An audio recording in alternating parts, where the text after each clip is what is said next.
This is what efficiency is all about, people. Yet we as a society lack efficiency. We're going that deep in this episode? Damn. Might have to. I don't know. Sheesh. My God. Can shit just go right for once? That's what I'm saying. When is things gonna go right? When are things gonna stop going wrong? You know, I can only look at so many cute cat photos on Twitter before like the world ends up just like falling to pieces, right? Yeah.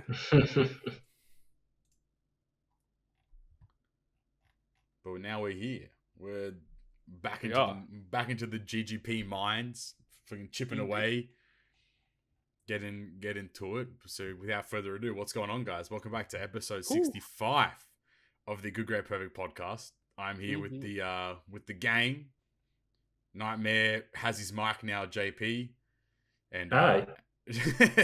and young bro Sizzle, he's here as well. Fresh off the Tutorial Island series, you know, he's doing his thing. Oh, yeah.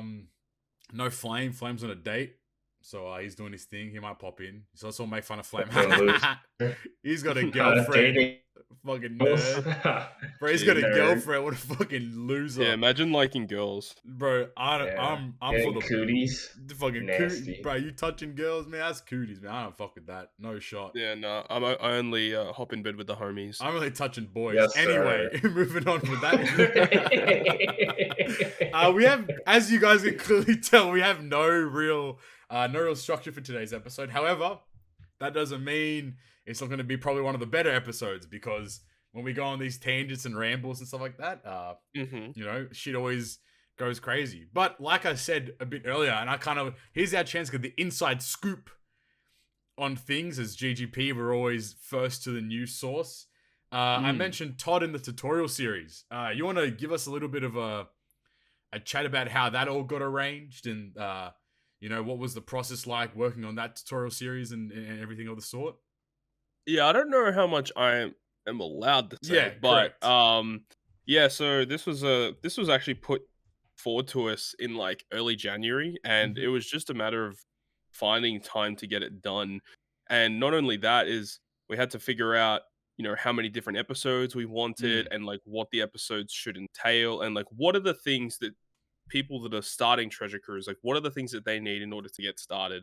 So there's going to be 8 episodes total in this series, and they'll be coming out, I think, 2 per week, and it's going pretty well so far. We have 3 episodes out right now, with Double, Stump, myself, and Roger's base, and yeah, it's been pretty rough, you know, trying to organize all of this, get it approved, and then once it's approved, then we do a finalized version.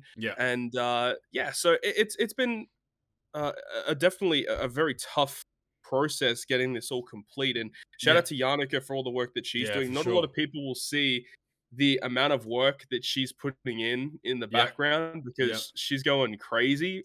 So shout out to her, and she's also the person that put together the gift boxes that all the creators we'll get into that as well for sure today. But I want to like start off by saying, like, it's a pretty memey kind of thing you can say, but it's like this. I mean, and again, this is meant to be our free episode, but here we are talking about Treasure Cruise again. But this time, it's not like talking about the news; it's about just talking about everything, right? But like, for a video game this kind of complex at this point, like, this has needed to be a thing for a very, very long period of time. Like, very long period of time. Even like Roger basically had a 15-minute video on menus.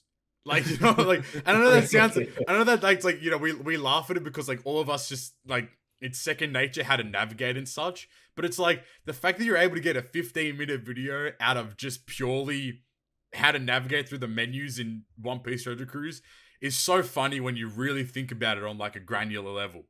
Like that, and then, for example, your video was 9.5 minutes, and that was just on combat. Like, how did he take longer to make how was his video longer about menus than yours was about combat? And I mean, I get that you didn't really get into like the super granular like points of combat, but at the same time, like, it's just enough to get you into it. Exactly right, and it's been needed for I think Double just released one today that was on Extra Island, I events. believe. Yeah, I was on Yeah. events and stuff like that, and he did a great job too. Yep. He was rocking the One Piece tie. That tie is sick, by the way, but we'll get into that a little later. Yeah, so there's 4 of us doing the series, so there's gonna be 2 episodes per person, and, Yeah. Unfortunately, the timing of the delivery of the boxes meant that for the first episode, some of us won't have the tie, but, Yeah, right. um, for our second episodes, each of us will definitely have them, so that's That's good. great. That'd be cool. Yeah, And yeah. for those that don't know what we're talking about, you want to get through the little gift box that you guys received? Oh yeah, that was pretty crazy. Yeah, so we were told that we were receiving some type of gift box for our services, and it was pretty cool. Seeing just the not even just like what was inside the box, but the actual box itself is like the coolest part. Honestly, it comes inside this huge wooden treasure Oh yeah. chest, and it has our personalized names on the front of it, and it has like a little latch and lock system on the front. So it's pretty awesome. It's like a custom built wooden treasure chest. Like someone asked me like is it like made of plastic, but no, it's legit wood. And like inside it's all got like it's lined with like a vinyl kind of thing. It's really professional, and the stuff inside it's kind of neat as well, some Treasure Cruise merchandise. hmm And yeah, it's just really neat. So yeah, we greatly appreciate that one, and shout out to Yannicka once again for putting Yep. that together. She was telling us that it was quite stressful putting that together and making Must sure have that been. it not only was just putting it together and getting everything organized, because some of the stuff, well, actually, say most of the stuff in there was like custom made. Yeah, that's right. So it's pretty rough getting that all together and also getting it out on time so that we actually had the stuff for Yep. the video series. So yeah, it's been a hectic couple of months organizing it all, but hopefully, beginners that are just starting their journey in Treasure Cruise will, you know, get a lot hmm out of it. And I believe also it's a playlist on the 876 channel Hmm. as well, which is like that's really cool. Like Yeah, that's because pretty legit.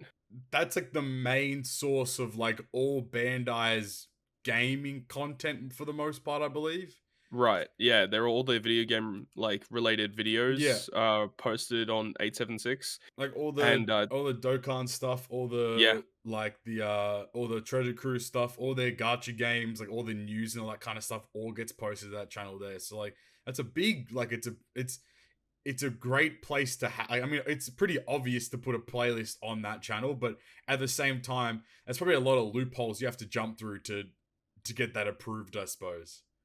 yeah, there's like multiple rounds of approvals that the videos have to go through in order hmm to get like fully approved. Yeah, I'm not too sure on like who exactly has to approve them, but all I know is that like a couple of people have to look at them. And not only that is like we had to like organize a script as well, in Yep. which the script had to be approved, and then once that was approved, then we had to do a draft video, and then the draft video has to be approved, and then we hmm have to do the final video. So it's a lot of effort that goes into it, and it's just not a lot of people see the amount of effort that goes into stuff like that, Totally. which it doesn't. It's Mhm.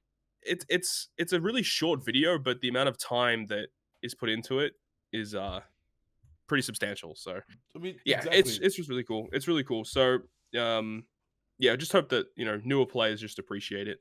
Especially because like they've done a really good job. Like if you're saying 2 per week, and we're at what episode 3 now, like it'll line up pretty evenly with the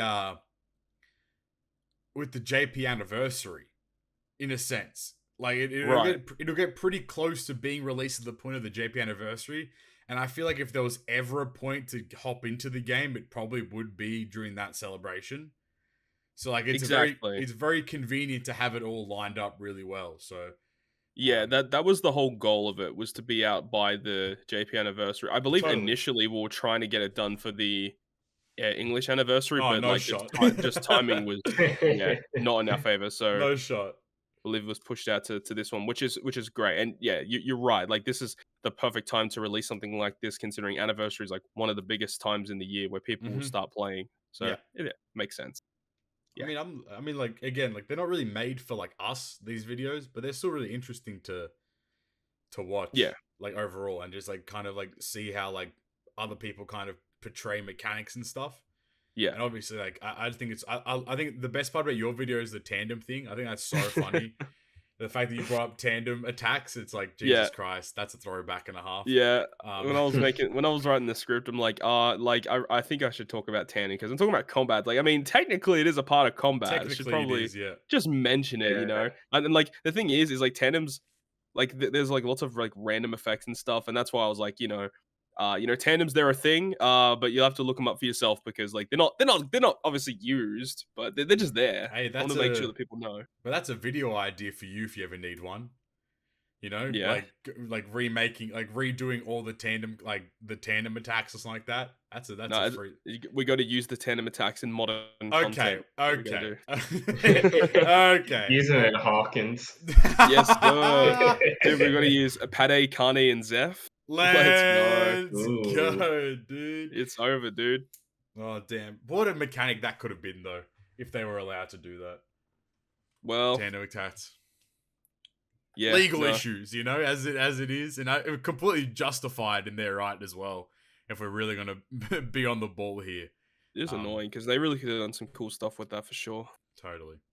Well, there you go, tutorial series, exciting without a doubt.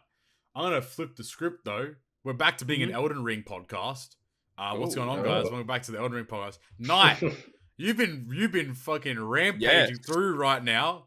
Elden Ring. Level Rune level 1, beating Radahn, beating this and that. What what's been the go with those videos for yourself? So originally I wanted to do like a playthrough and like show like everything, like my thought process and stuff, but like at the moment I don't have a capture card. So like when I import the video from YouTube, it looks dog shit. Like, so I was like, nah, I'm not gonna do that. So I mean, I'm gonna get a capture card in the next couple of weeks, which will be nice. But yeah, I didn't want to like upload any dog shit, so I was like, you know what? I'll just do like the boss. Just do the boss playthrough, just do the bosses, and then just upload that. And like I was telling my friend about it at work because I got him into like the Souls games and like Dark Souls and Elden Ring, and then he like wanted to see, so I was like, all right, sure. So I started uploading them, and then I was like, you know what? I'll just keep doing it. It's fun. Okay, so I want to like I watched the Radahn fight, 3 minutes, by the way, 3.5 minute fight at Rune level 1. There are people that have still attempting that to today, like, and you cleared it at Rune level 1. That's super impressive. But also, I want to say the level 1 Tree Sentinel fight, almost 2,000 views in 9 days, which is like crazy when you think about it, right? Hell yeah, like that's fucking sick, you know. That's awesome. Like when I first saw them, I was like, yeah, no shot. And he's okay. This guy's actually kind of this man's actually kind of cracked. He's I think that's sick. I think if you could do a full playthrough, like actually record it and stuff like that too, at Rune level 1, like the whole way through, I think that'd be super sick. With commentary and stuff too, like I reckon that'd be kind of tight. Are these boss fights taking you like a really long time to get, or is it just like you're just that fucking good? It depends on the fight. Like, let me see. I think Commander like the hardest is pretty tough. Yeah, Neil's pretty hard. I think that one though took me like a little under an hour, just because like but no, it's still really hard because like even like in my first playthrough, like that fight is kind of annoying, but like it's mostly like the second phase, like when he summons like these 3 other spirits and these big ass guys with axes and they're super fast. Yeah. And it's hard as fuck to try to avoid them without using torrent. So I just ended up using torrent in that run and managed to beat it. And then I fucked up because I accidentally got off the horse on accident. I almost fucking got capped. But yeah, that shit was scary. You just uploaded literally 12 minutes ago, so when we started the podcast. you uploaded the Godskin Noble at Rune level 1, and that was a less than 2-minute fight, which is just kind of crazy when you really think about it. So good on you. So like, what kind of weapons are you going for? Like, just using bleed weapons, I assume, or I'm using a like assortment of stuff just yeah. because I don't know. I just think it's more fun to Oh like yeah, swap weapons. So like my main weapon that I use at the moment is like the Great Stars. It's a great hammer, and I have the Chill and Miss Ash of War on it right now, which gives like the frost proc effect, which is pretty cool. yeah. And then I'm also using the Ant Spur Rapier, which gives Scarlet Rot buildup, which is pretty fun. Nice. Oh, yeah. Damn. Yeah, so those are the main ones right now. And there's like some fist weapons I want to try out, which seem pretty cool. They look kind of neat. I don't know how good they are, but they look neat. Yeah. Damn. Good stuff. Because I was But I'll say gonna like the hardest ones. Oh, yeah, go. my bad. Go. Of course. The hardest ones for me so far have been Margit and Renala. Those were the hardest ones. Really? Okay. Yeah. I don't know. For me, I don't know. Margit is still hard. I don't know. Even though it's like a first boss, I feel like he's pretty tough. Oh yeah. Just in general. He's super fast. And then Renala, it's just really hard. With when you're like low level. Like in my first playthrough, I like beat the shit out of her, but with this playthrough, it's kind of cancer. But you know, it's a good cancer. Damn, all right. Yeah, there you go. I think like that first phase of Renala, like with all the books flying everywhere and the fire and like the chandeliers falling, like that could really just screw you up, just lose a lot of health too quickly. Like that second phase, if she starts summoning stuff, it can be a bit of a pain too. Yeah. That's good stuff. My man's a professional Elden Ring player right here. Dudes, bro, we gotta get you like this gonna like we need to get these views popping. You know what I mean? We need to like get some thumbnails on these bitches. Get these views going crazy because this is mad shit. Rune level 1, like clearing all these bosses is insane. Everyone's probably the most impressed by the tree sentiment, which is why it has the most views. Because like that's like literally at the dead ass just start of the game. You walk out, you're like, I'm in Limgrave. Oh, there's a guy who's gonna fuck me up. Like then you're in it, you know. I saw those vids and I was like, holy shit! Like this is super duper impressive. So I mean, good. I'll probably attest for most people. If you're gonna get a capture card, I think most people would love to watch a Rune level 1 playthrough of Elden Ring. So why not? Definitely. Have you guys seen any of the speedruns for Elden Ring? Oh yeah, I've seen a lot of them. I've seen like there's ones from Distortion 2 where it's like where he uses the zips to get around the map. Holy, that is that one's insane. Something else. Like literally clearing the whole game in 7 minutes. What? I don't know how people can think like how do people's brains work in the sense like, oh, I can just do this, and this, a boop, and it's like I'm done. I'm like, what the fuck? How does your brain like connect the dots? I suppose. It's like, all right, I'm gonna do this, then I'm gonna do this, I'm gonna do that, and I'm gonna be at the very end of the game. It just doesn't make sense to me. No, it doesn't. Yeah, a lot of it. Think of that. Like people find it accidentally and then they recreate it. Yeah. Have you guys ever wanted to get into speedrunning at all? I think it would be cool, but I don't really have like the attention span and the drive to just work on one game to get like really good at it to get to that speedrun kind of level. But I mean, I have respect for people that do it because it takes a lot to do it. You're saying Nite that you did. What were you trying to speedrun? You're trying to speedrun for Dark Souls, right?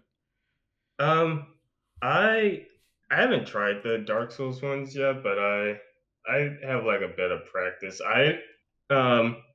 Like before Elden Ring came out, I did like my own like little mini attempt of the Bloodborne any percent speedrun, and like right now I have like a 138.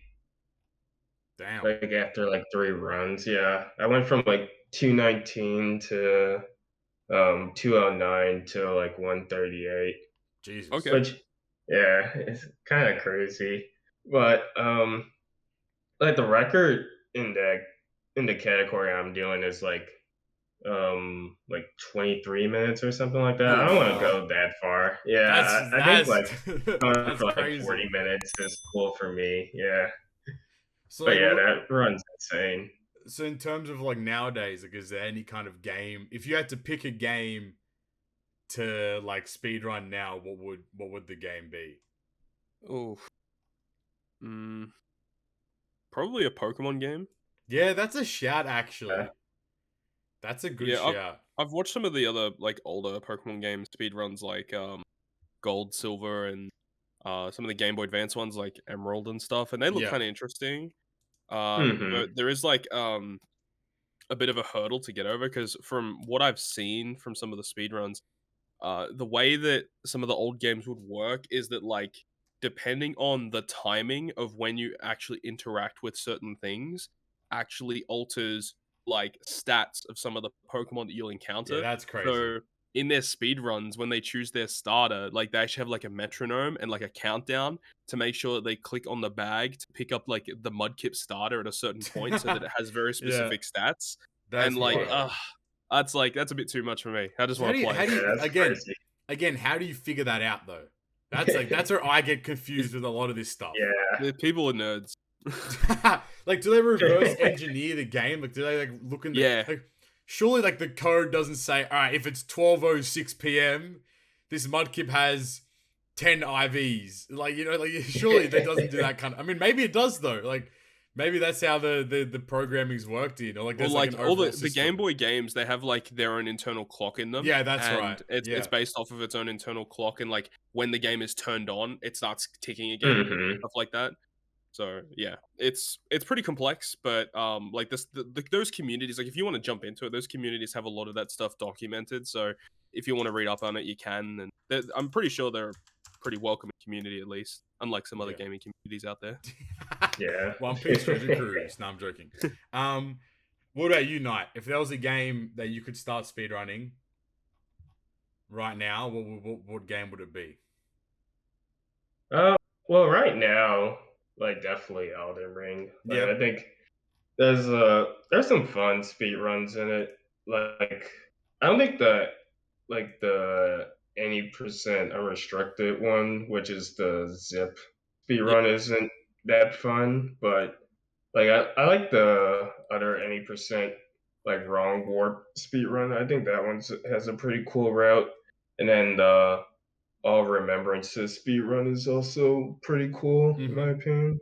Yeah, So I definitely try those. I can respect the like the zip speed runs, but I think it is Yeah. also something to say that if you're doing a speed run and like like you're actually beating bosses in normal combat at like a faster pace than other people, like I think that just takes more skill, and I probably respect that a bit more, Mhm. and a bit more fun too. Yeah. I'd So agree. stuff. So looking now, like, Also the oh, go Lego ahead. games. I Yeah, think yeah. Oh they yeah, also have pretty cool speed runs. didn't wasn't there a Lego game that came out recently? The Star Wars Yeah. one. Yeah, have you been Mhm. playing that? How's that been going? Yes, I have. Oh, It's been really fun. I like it. There's definitely some things that I'd say are a little worse than the like original like Interesting. Star Wars games, That's but I would interesting. say overall it's a better game than the older ones in my That's good. opinion. Yeah. That is that like it's bundled together with like a bunch of the games that like in one, or how did that re-release work? Yeah, so like the one that's like most popular is the Complete Saga, and that's 1 through 6. And then Wow. this one is 1 through 9 Whoa. because they never made they never Yeah. made games for the last 2 movies that came out. They made one for Force Awakens, but Yeah. they're like I don't know, I don't like that they made that game that early, but Yeah, that's fair just enough. me. But Yeah. yeah, they finally came out with a game with 1 through 9, which I think is pretty good. I haven't gotten into like I haven't finished the like whole story mode yet, but I'm pretty much like 2/3 of the way done with the game. So yeah. Are you like are you trying to like 100% or something like that, or like what's the play? Yeah, I'll probably 100% it. This Damn. will probably be like the first one that I actually 100%, just because I don't know. They put a lot in the game, and I really like it. It's pretty fun overall. I haven't just been doing the story stuff. There's been a lot of extra stuff. I don't want to say it's like Elden Ring, but it's kind of like Elden Ring with how like expansive it is compared Yeah. to the like older games. Yeah. For Hmm. sure. I was just looking at the speedrun.com for Elden Ring. So the any percent record is 26 minutes on PC. 26 Hmm. minutes. The any percent unrestricted, I don't know what this means, but it's That's the zip one. 6 minutes and 59 seconds. Yep. The any percent no wrong warp is 57 minutes. The all remembrances, which Nite was talking about, is an hour and 27 minutes. Which that's fucking crazy. Yeah, I think that would be probably like even though like it'd be hard to get good at, I think that would be overall the most rewarding and the most fun. All achievements, one person's done it in 4 hours. Dog. All achievements. Wait, 4 hours? Damn, Yeah. that's pretty good. That's pretty good. crazy. That's messed up. But I would say like for the Elden Ring category, all remembrances, would probably be the most fun, at least for me. So I feel like there's a lot of skill involved in just being super quick and efficient at killing bosses and just getting through content fast. Yeah. As opposed to any percentage like zoop zoop zoop, you're at the very end of the game. Like it's not. Yeah. I think for me, I don't like. I'd be basic. I'd love to like get into like a Super Mario 64 like 16-star speedruns. I think those are good. I think that they're not too hard to learn, but they're really challenging to like get really good at. So I'd probably like do something like that, or even get super basic and even just do like a Minecraft speedrun, because they're like, you watch some of those speedruns and then that shit's crazy sometimes. Yeah, the like, Minecraft they go speedruns crazy. Like right now the world record the world record for completing the game is 9 minutes, which is just like 9. when you think about it, you're like, what the fuck? What the hell? How do you do that? You know, well, to think about all the stuff that you need in order to beat the game, like you need to do so much in those 9 minutes. Like he must have got so lucky with his spawn. Yeah, exactly. It's like it's all about the spawn. And there's so much like the thing is now there's so much different tech that's like come into like the whole scene where it's like they're like when you're in the Nether, there's like calculators that like tell you where like bastions are and they're allowed right now, and like you can like if you throw like an Eye of Ender into the sky and like you take a screenshot and then it runs it in a calculator and then it shows you where the probability of where the stronghold is and that kind of stuff. Like the tech has become like insane for this kind of stuff. And I mean, like, I think that's kind of like the positives and the negatives of speedrunning. Yeah, it gets to a point where it's like, you know, is it even based off skill at that point? Exactly. There is a skill to knowing like, okay, it's likely going to be in this direction. Head over there and then you find it, you know, rather than just saying, oh, you know, it just tells you. So I don't know how I feel about that, but I can understand if you're doing this over and over and over and over again. Yeah, having little tools like that definitely helps. Probably helps a lot more to have that kind of stuff, because like, these people are probably doing like thousands upon thousands of runs alone. Yeah, so, like, you know. So like what was it? I'm just looking at like the game stats, which is actually pretty interesting here. Like speedrun.com is a really interesting website just to like just peruse. I don't know if I'm reading this right or not, but like it says there are 5,931 players, which probably means like actively submitted speedruns. Yeah. And there are 14,000 runs that have been submitted, I believe. Jeez. And that's only and the thing is that's only submitted runs as well. So like there's like plus another like 10, 20, 30 times the amount of runs. Like I think that's super cool. But when it was so I'm down. I mean, speedrunning just seems freaking sick. And I think Elden Ring speedruns would be kind of tight. I don't know, even like going back and throwing it way back and doing like Portal 1, Portal 2 speedruns, like that shit would be, yeah, those are crazy. Yeah, 100%. Like those shits is madness. Even like some of the other games like Cuphead or Hollow Knight or like that kind of stuff too would also, I reckon, be super fun and interesting as well. And like I feel like if for those people out there that maybe haven't experienced speedrunning, I think like one of the best games to watch speedrunning if you want to like get into it is probably Mario 64. Yeah, 100%. That's like the best like entry level speedrun game to watch because there's always something going on. I mean that's with most speedruns anyway, but I just feel like it's just the most accessible and there's lots of coverage of Mario 64. Like it's probably the most speedrun game in history, to be honest. Yeah. Like 16 star, like just like if you watch a 16-star speedrun, like it's literally a 14, it's 14 minutes and 48 seconds is first place right now. Yeah. Like, and like that alone is a fantastic stream, but even like 120 stars, so 120 stars that's every star in the game. Like that's completing the game 100%. That's an hour and 37 minutes and 50 seconds. That's just crazy. There's a guy on YouTube called Summoning Salt. Oh, Summoning Salt, the goat.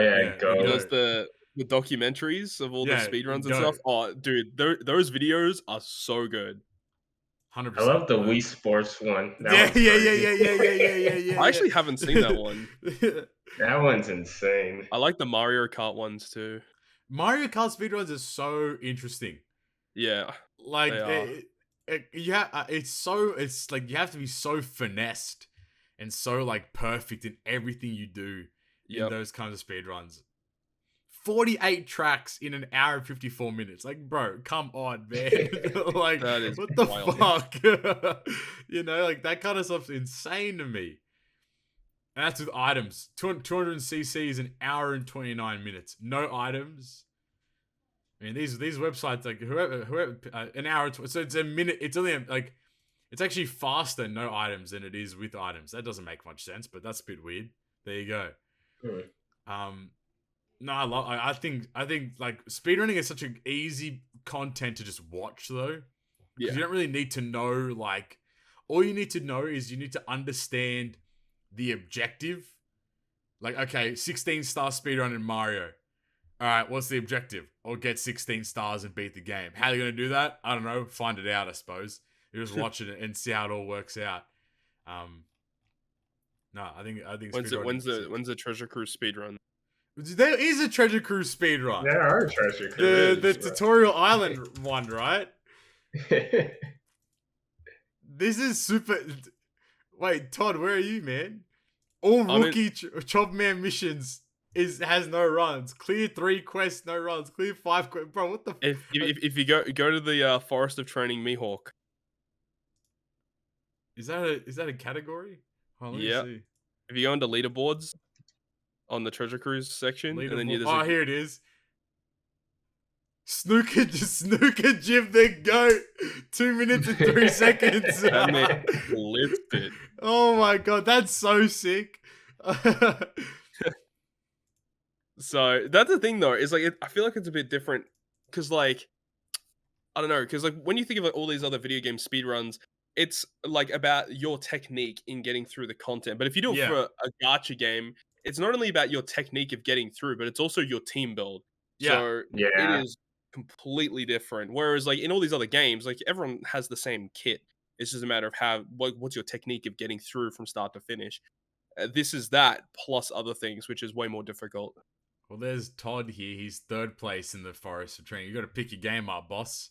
Yeah, I know. I originally did have the world record. You're 42 seconds behind now. I had the world record, but then Snooker said no, and then Daz as well. He said no. That's super. Because I knew like it. I think the funniest ones are the tutorial one.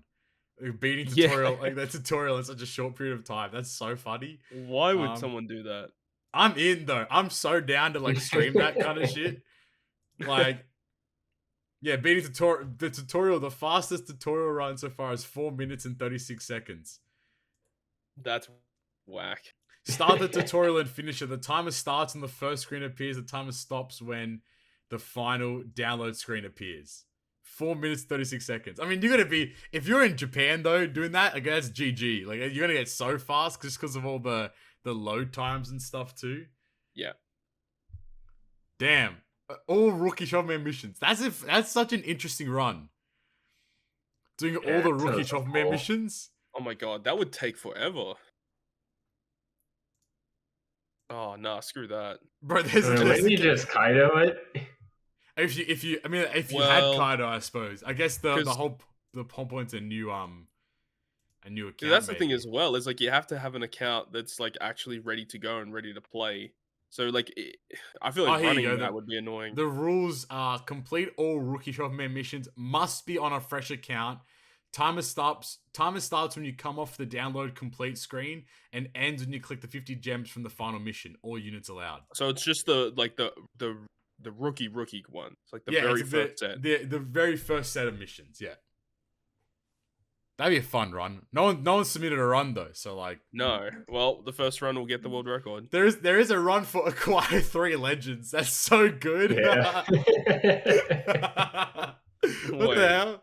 There's a video for it. What is this? Timer starts from this first single pool screen in the tutorial and ends when you acquire the 3rd legend.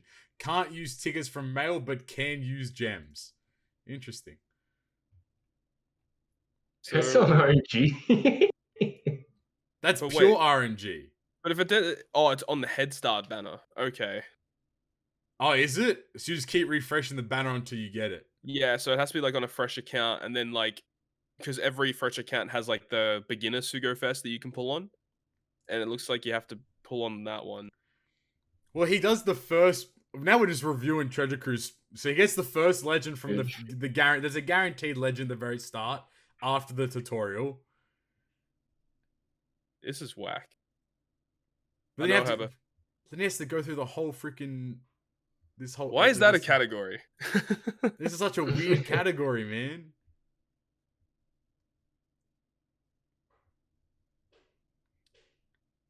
Surely this isn't fast. Jesus Christ, what a time to be alive. Treasure Cruise Street. I mean, I'm in. But the Treasure Cruise speedrunning community is very small, so. Yep, it's 24 runs so far, only total. So like, and plus there's leaderboards for every training forest. No one's done the Forest of Magnet. Yeah, fair enough. Oh yeah, no one's training forest. What's the one that people have not done? The earliest one people have not done. Okay, the Law Forest isn't done. The Doflamingo Forest isn't done. The Red Hair Forest isn't done. Aokiji isn't done. Oh wow. Okay, so like we're. Okay, well there you go. The Sun Forest. Aokiji's an easy one to do. All the first 8 or 10 forests are all Kaidoable. Yeah. Yeah. Even like what are we doing? Even Big Mom's training forest is pretty easy to today's standard. What are we doing? Why don't we fuck the podcast? We're gonna get into Treasure Cruise. Let me submit my run real quick. Yeah, hold on, let me just. Oh, I just finished. While you guys were talking, I just finished Forest and Mihawk run faster than Snooker. So let me just submit that real quick. Wait, you did? No shot. I was gonna say, dude, my man actually out here. I think like you could. No, you could finish. You can do Forest Mihawk with 1 Kaido. I'm fairly certain. So is it faster though? Because the thing is though, is like, it's faster to use a special to wave clear rather than Kaido clear it. That's a good point too. So like while it's easy to do it, doesn't mean it's the fastest. Here we go. I'm gonna watch Snooker's run real quick. Oh, he's running V2 Snake Man. Because of the Super Type special. Bunch of wave clear specials. Yep. Super interesting.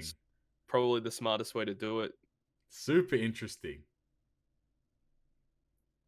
Yeah, and Roger does huge damage. Yeah, Arlong's good. NL can consistently charge his special back. Yeah, I think that's the important part is the NL charge too. I was a bit slow there, Snooker. I'm telling you, stage 2, you wasted some time there. If I'm being honest with you, boss man. Could have saved it at least a second. And that's the thing is these speedruns could develop over time when new characters come out that might change things up. Well, exactly right. Because a lot of obviously next episode we're gonna do the OPTC one, like at least mainly. The new extract that's coming out, like here's a lot of wave clear on that jabroni as well. And a lot of legends these days have a lot of wave clear. Too, like, I mean, Kaido and the performers, you could even argue that there's something there for them as well with their that's a super good swapping and point. stuff. I didn't think about that. Or like that whole mechanic of like special charge super swap, blah blah blah. You can get through a lot of stages with that unit too. I did not think about that. I think that like, I think Forest Amigo is probably going to be the most competitive because it's the easiest one to do. Yeah.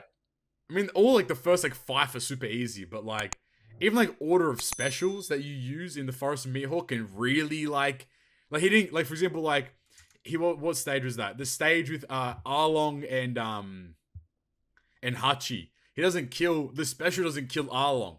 Is there maybe a way you can get a special that does kill? You know what I mean? Like there's a there's a lot there to play at, that's for sure. Like use a ship special and then. Oh yeah, exactly right. Like maybe you could bring like the 1,000 Sunny, get the ship special out, like and use that for wave clear too. Like that's a good point. I didn't think about that. See, what am I doing? Give me the speedrun. if you use a special to wave clear, you know how like sometimes you don't get cooldown. Does that apply to the ship too? That's a good point. I've never thought of that. You might not even get it ready. Well, these are things that we can answer. You know what I mean? Maybe we need to take the helm of the One Piece Treasure Cruise speedrunning community. I do think Arlong is a good call though, because Arlong not only does damage, but he also does -2 cooldown too. Yeah, especially with Enel as well. Like he's Enel and Arlong are so good. Good combo right there, that's for sure. Damn. All right, well now I've got to maybe have a new agenda. I might need to start getting into One Piece Treasure Cruise speedrunning, dude. How you doing on Treasure Map? Oh, I don't know. I've just been grinding the speedrun, man. Yeah, man. I just hit a 2 minute and 2 second speedrun on Mihawk. What am I doing Treasure Map for? Hell yeah. Well, I think like as long as they don't make like categories that are like fucking. I mean, some of the categories are already stupid. Yeah. That probably needs to be a little bit of updating. I think all the training forests are really smart categories. I think GARP challenges should be speedrunning categories as well. I agree. And and don't make them like, oh, they need to be all strength or all one color. No, just like how fast could you clear Doflamingo 1? Like doing period. How fast you clear, and now with the update where GARP challenges don't reset, they're always available to play now. So you could easily make them speedrun. If you don't have to have a type restriction, people are gonna. I think that would be a really cool idea to do. Would be like having the GARP challenges as speedrunning things as well. Yep, that'd be neat. There you go. We don't know what Grand Voyage is going to be like, but if that could potentially have that could be potential. a speedrunning as well. But I think the tutorial island one is cool. I guess the all rookie Chopper Man missions is okay. But this whole clear 3 quest and clear 5 quest is cringe. Yep. Like Alvida's hideout, like I guess. Like I mean, like all the story islands, I suppose. But like Acquire 3 Legends is also very cringe. Like get rid of those. We don't need that kind of shit, man. I mean, to be fair, I'm talking to some mods. These are like there are actually 3 moderators already: Nico S, Big Fish _rules, and Ollie Simp. So I mean, good on them. I don't know who they are, but I mean, this guy, it's cool. One of the guy moderates Dokkan and Treasure Cruise. So there you go. All right. And another guy moderates. Actually, for Dokkan probably has it a bit easier because when you clear a quest, it actually has a time listed for you. Yep, that's actually really neat. So I guess they probably like these guys probably have to verify every run. Like they have to watch like from when it starts and when like actually proper time. Well, that's like when I did my video. I actually put a timer on it. Like in my editing software, I added a timer to it. Yeah, which makes it a bit more official, I suppose. Probably more efficient. Yeah. Damn, that's Yoshi. Get Yoshi to add a timer into the clears, you know. That would be sick though, as an update. Like actually adding like a clear time, like same as Dokkan, having a clear timer for quests and stuff. Even like so you know when you clear a quest and then in big letters clear. After you finish a quest, like as that pops up, like right below it should just say like your clear time. Your time. Yeah. Or even if they wanted to do it like in the end screen, where like when you it get shows like your your drops. XP and stuff like that. Yeah. Like there could be another bar that says time, 1 minute 26 or whatever. Yeah. And then that would make this kind of verification stuff so much easier, I would say. What about Pirate Rumble? Is there one for like how fast a team is able to beat one of the single matches? Against the computer. Again, like that's I think anything that's like any bit of content that is always going to be there is a really easy shot at having a speed run for it. Mm-hmm. Yeah. As soon as you start doing like how quick can you click Kazuna, it's like, all right, boss man, you need to calm down. Like it has to be content that's actually repeatable that you can always have access to. I think I would say all the GARP challenges and all the training forests are cool. I think that those definitely and the tutorial, everything else, fuck it off. We don't need that shit. Like straight up. Like it's I mean, you could make an argument for the stuff that's in the not the remembrance, the the recollection archive. Yeah, recollection. Yeah, you could do something like that but every bit of content can technically be speedrun, yeah. Like that's I guess you kind of have to restrict it because like at some point it's like how quick can you clear Raid Mihawk? I mean, again, like that'd still be a category in its own right because it's technically content you can like run at a clip as well. So I mean, I guess like the rookie, how would you even do the rookie 12-man missions? Like what I'm confused about is like what would be your route to do the rookie 12-man missions? That's tough. Pull Kaido. Dead ass though, you kind of have to, right? Yeah. Unless if you had like every time you re-roll and then like when you relaunch the re-roll save, like potentially if you have like a character that's always on there or something, and then you always have like that one unit that you can start with. I don't know if that would be allowed or if that's even possible, but yeah, I don't know. It's tough. I think that Chopper Man mission category could stay because I think that'd be very interesting to see how people work with that. But at the same time, it'd be pretty long too because I think what even some of the missions like? Do you have to complete one of the raid bosses or something? I'm trying to find them now. Yeah, done them. Yeah. I'm trying to find them. I don't remember where. Like, I remember somebody did write up a There'd have to be set rules for it, like. Because like the current rules on the speedrun site are complete all Rookie 12-man missions and must be on a fresh account. Timer starts when you come off the download complete screen and ends when you click the 50 gem thing. It would be like, I don't know how, because you know how in some games how it's like, oh, they have like resources for you, so it's like you can download this save file and then play the game on this save file, or like it would be cool if that was possible for treasure. I don't know, I don't think it's possible, but it would be cool if there was a way to do that, so then like you don't have to set up an account every time and that kind of stuff. I'm trying to find I think there might be a bit too much variance. Yeah. Someone write them up. I'm trying to find one because I want to know. I genuinely now want to know what the missions are. I genuinely want to speed farm it. I'm trying to get into like this is content. This is free content, lad. I'll tell you what. No one's done it before, so it's a free free record. It's a free world record. This is true. This is true. Damn, man, we need someone please help me. Here we go. Actually, no, here we don't go. Never mind. Somebody, I saw a big list and I was like, oh, someone's done it. Nah, just kidding. Hey, lol. Where is it, man? Someone's done it. I know one of these nerds has freaking done it. I know. I can't find it. Just I'm gonna give up. That's fine. Oh, well. No stress. Is it this? Slide it in. Sweatmare. Oh no, that's the link I wanted. Hey yo. No, it's not that. It's just the YouTube video. That's on my other monitor. Might have to pull up the broski video on it at some point. Here it is. He's banged it. Yeah. So I'm gonna clear Arvida's hideout.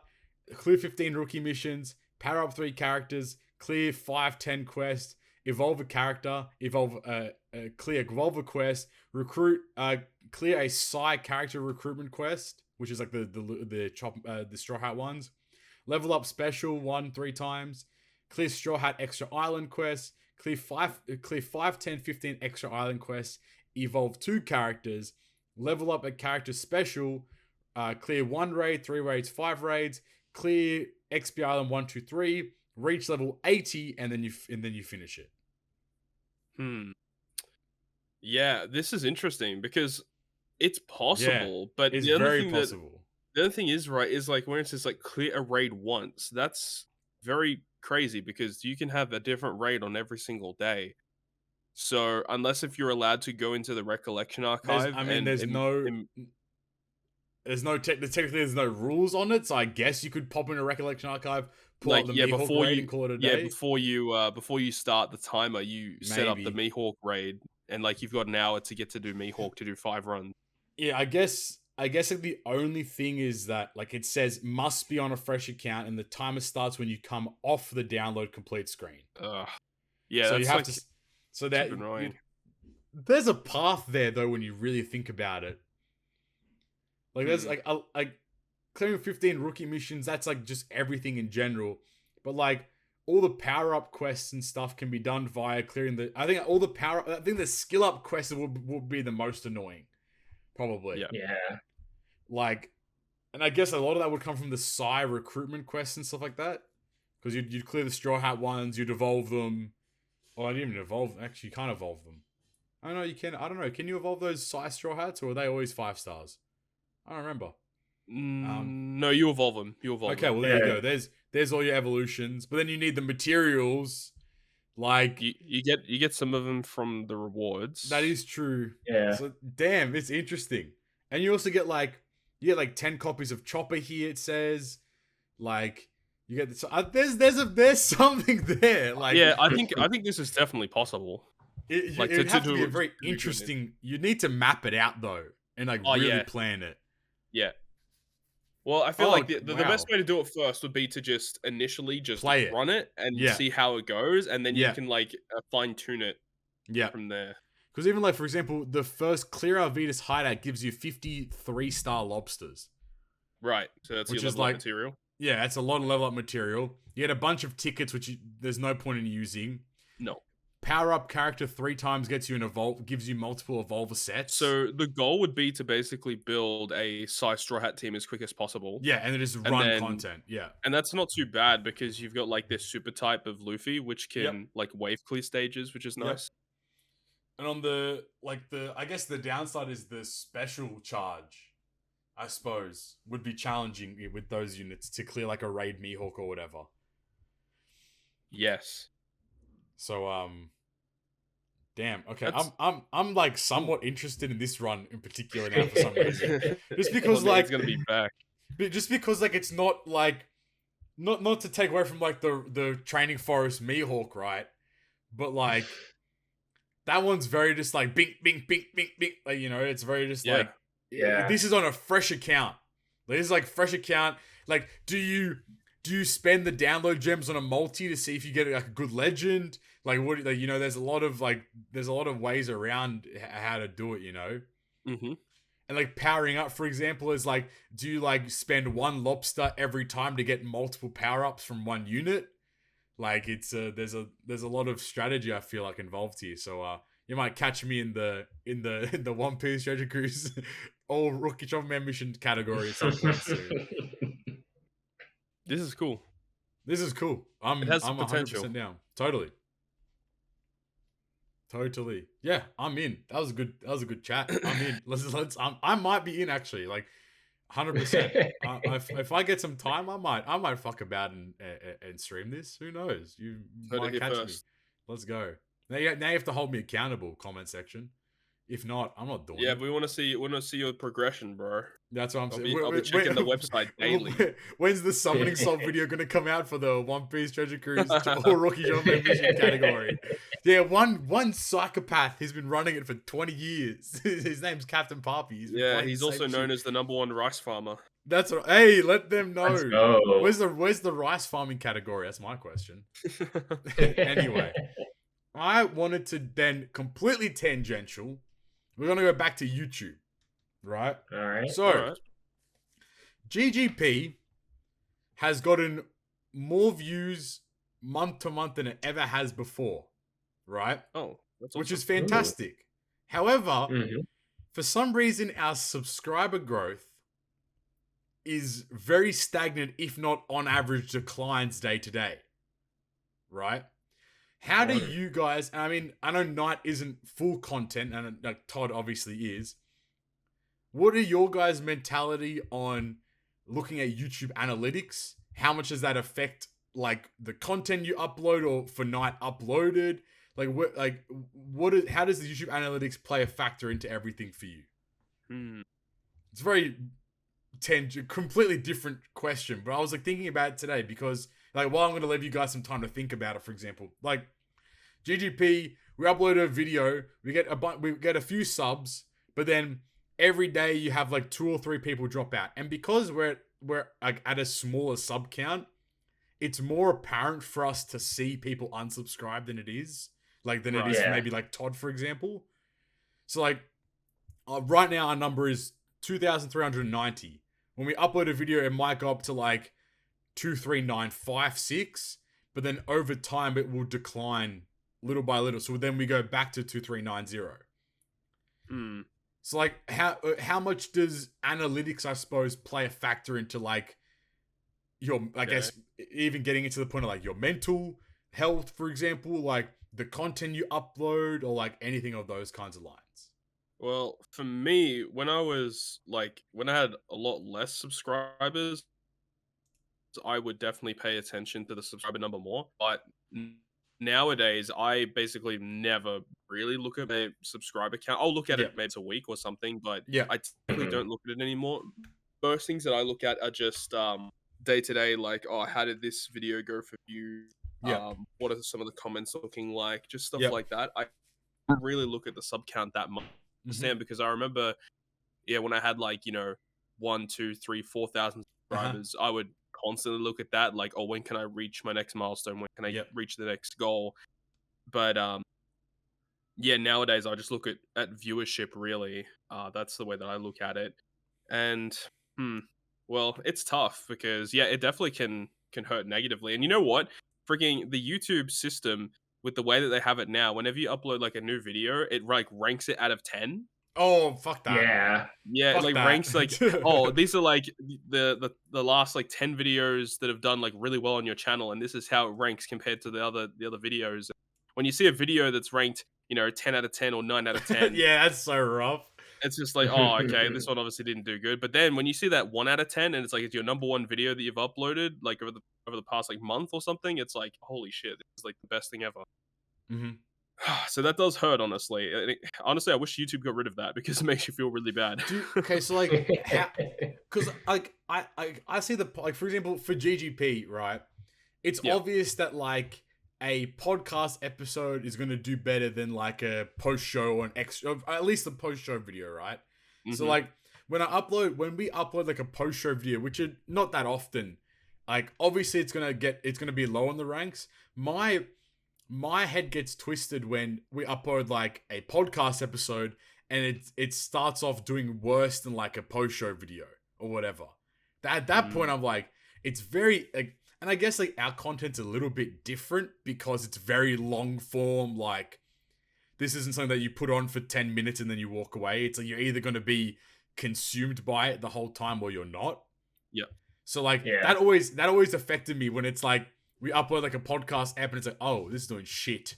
And you're like, what the fuck? Like just the other day, like for example, like right now, I don't know how or why, but episode 60, which was the episode where we talked about Inu and Neko release, the V2, has almost 4,000 views. Why? Exactly. There's no significance to that video at all, right? Not in the slightest. It must have just randomly got recommended to That's what I mean, right? People, But then our New Year's video, like the first video of the year, only has 1,300 views. Which, like, is baffling when you really think about it. Like, it's a very and obviously, like you said, it probably just got recommended a bunch, but like, why that video? Like, what do we do particularly in that video that got it like recommended? But even then, like, there's so much games to play, because even like the V2 Odin video almost at 3,000 views, right? Episode 64, the recent one, it already hit 1,500 views in less than like 2 weeks, which is really good for our channel. And even like the non-OPTC stuff's actually doing pretty good too. Like the episode 61 hit 1,800.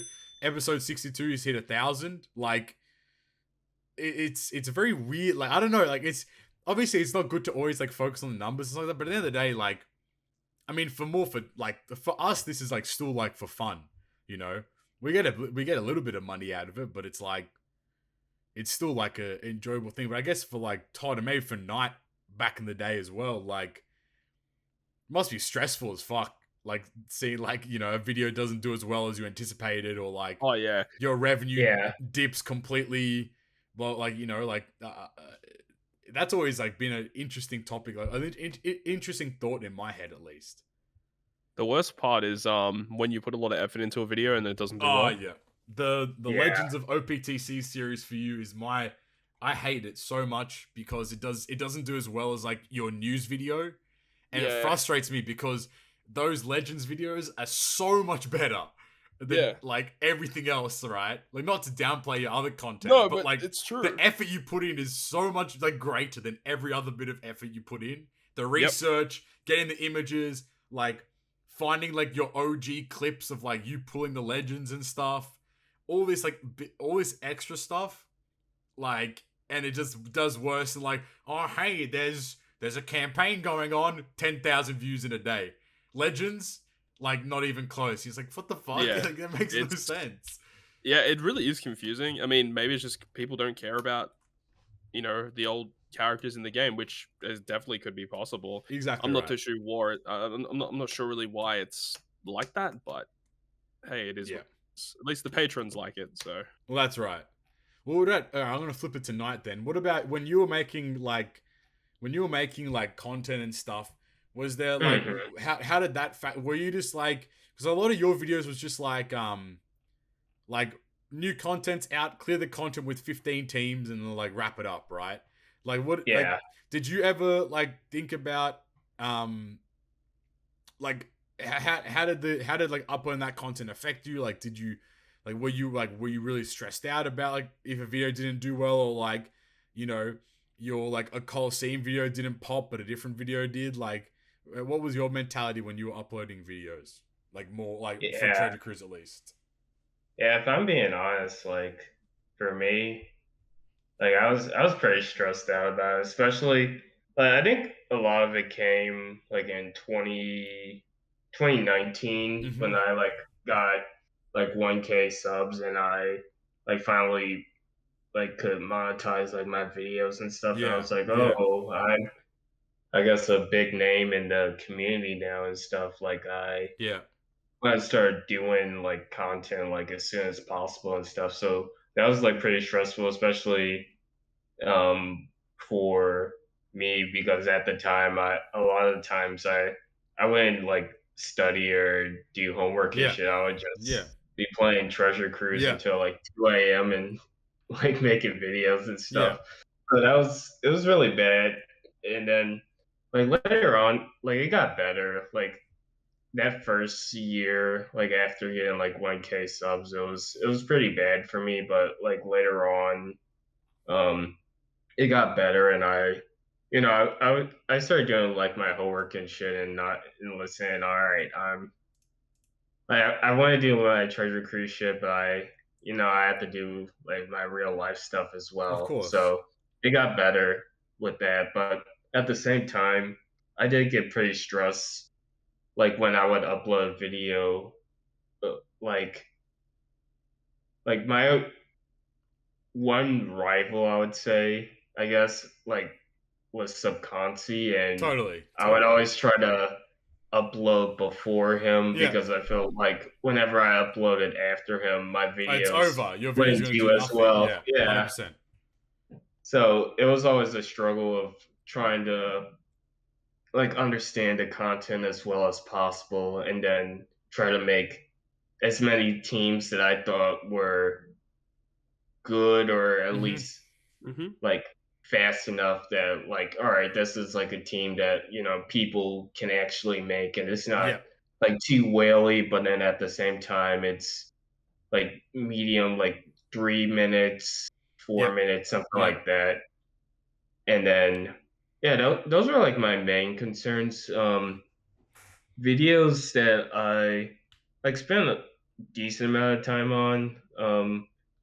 It did suck when they didn't do as well, because I enjoy doing them, and like videos that I've done similar of them did decently, and then when they didn't do well, it's like, oh fuck, why did I waste my time doing this shit? No, I could exactly have right. did something else. But yes, there's always that mentality. But with sub count, I never really, like, I definitely care about my sub count and stuff, but like after like the first like 1000, I didn't really care as much. I was just happy that I got to that point, and I just kept doing my thing.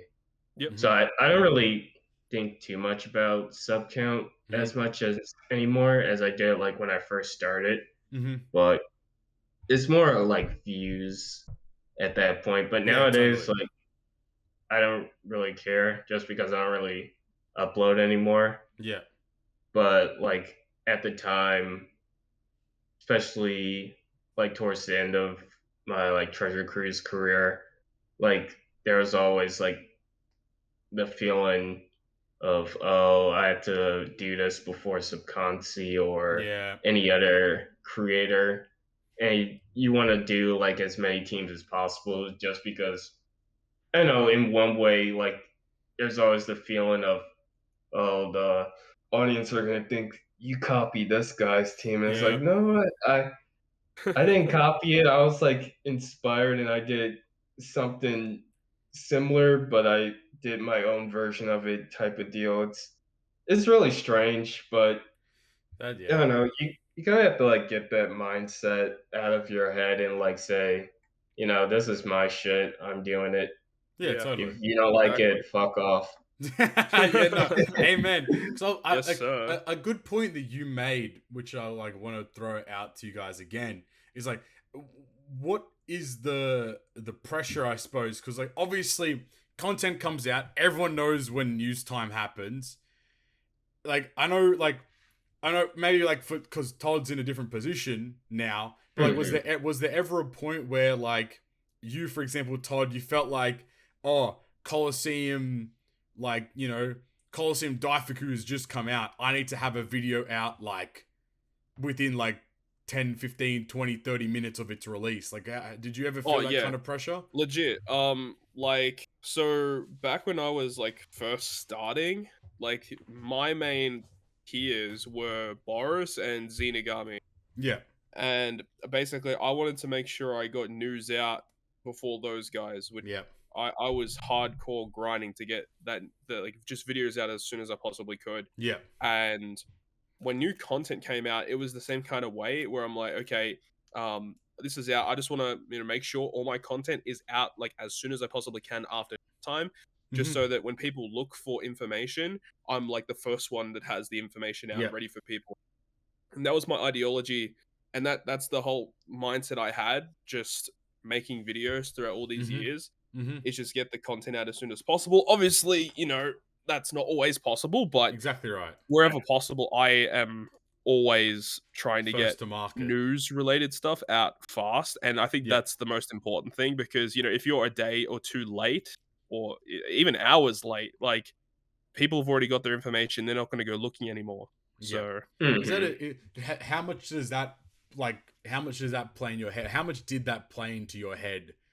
Like realizing that, like, I'm out with friends right now and I can't make this video, for example, or like I'm like a couple hours behind releasing this video. How much did that affect you in terms of like, oh shit, I'm gonna lose viewership, or I'm not going to get as many views as I should. Like, how much did that play a factor into you now, into a factor back then in comparison to now? Oh yeah, back then I was like always stressed about it. I'm like, oh shit, I cannot wait to get home to do this. And sometimes like I would literally go out of my way to like put other things aside to make sure that I got my videos up, which, you know, in turn probably wasn't the smartest thing to do, but realistically it was probably what helped me grow. So I am thankful for that. And like even today's day and age, like I'm always wanting to know, like, oh, I wonder if they're gonna release news today, and if they are, I want to make sure that I block out a certain amount of time around news time to make sure that I'm here to make that video. And that's why like sometimes when random news just pops out of nowhere, it just annoys the shit out of me because I'm like either I'm not ready or I'm not home or all the data downloads and shit, like they just happen at random ass time. Like all the data downloads. All the data downloads used to come out like at like we used to know roughly when things would kind of drop. Now it's just like, oh, you get the icons for X Drake an hour after the news, but you won't get the download until tomorrow at some point. It's like that makes like how do you like prepare to like make a video for? I guess like you can prepare only so much, but like after a point, it's like without the actual like physical like graphics or icons or knowledge or whatever, it's like it's pretty challenging to end up like something like making a video of some kind for that. So like, I mean, I feel that like I think that that's always been part that's deterred me from wanting to like become like a Toadski and release like content of Treasure Cruise like on a frequent basis, because I think it's too hard for me at least to keep up with that. Like if for example like I work a full-time job, it's like I'm not going to be home to record and upload a news video, and then if I record it like 6 hours later, well, Todd's made one, Stump's made one, Doble's made one, like 30 other content creators that have like less than 1,000 subscribers have all made one. Like, dude, like it was crazy. Like back in like, so I started making Treasure Cruise videos when I was like starting university pretty much, which was like around 2015, 2016. Yeah. And like I would literally structure my university schedule around news time. So I would make sure that I, if at all possible, not like I'd always try and get classes in early, and then I come home. And by the time I'm home, it's like on news time or just after news time, so that I have the rest of the day to make videos. Yeah. So if you have it, that's for people that are wanting to do stuff like that. Like if you want to do stuff like that, like it's about blocking time for the or just around your day.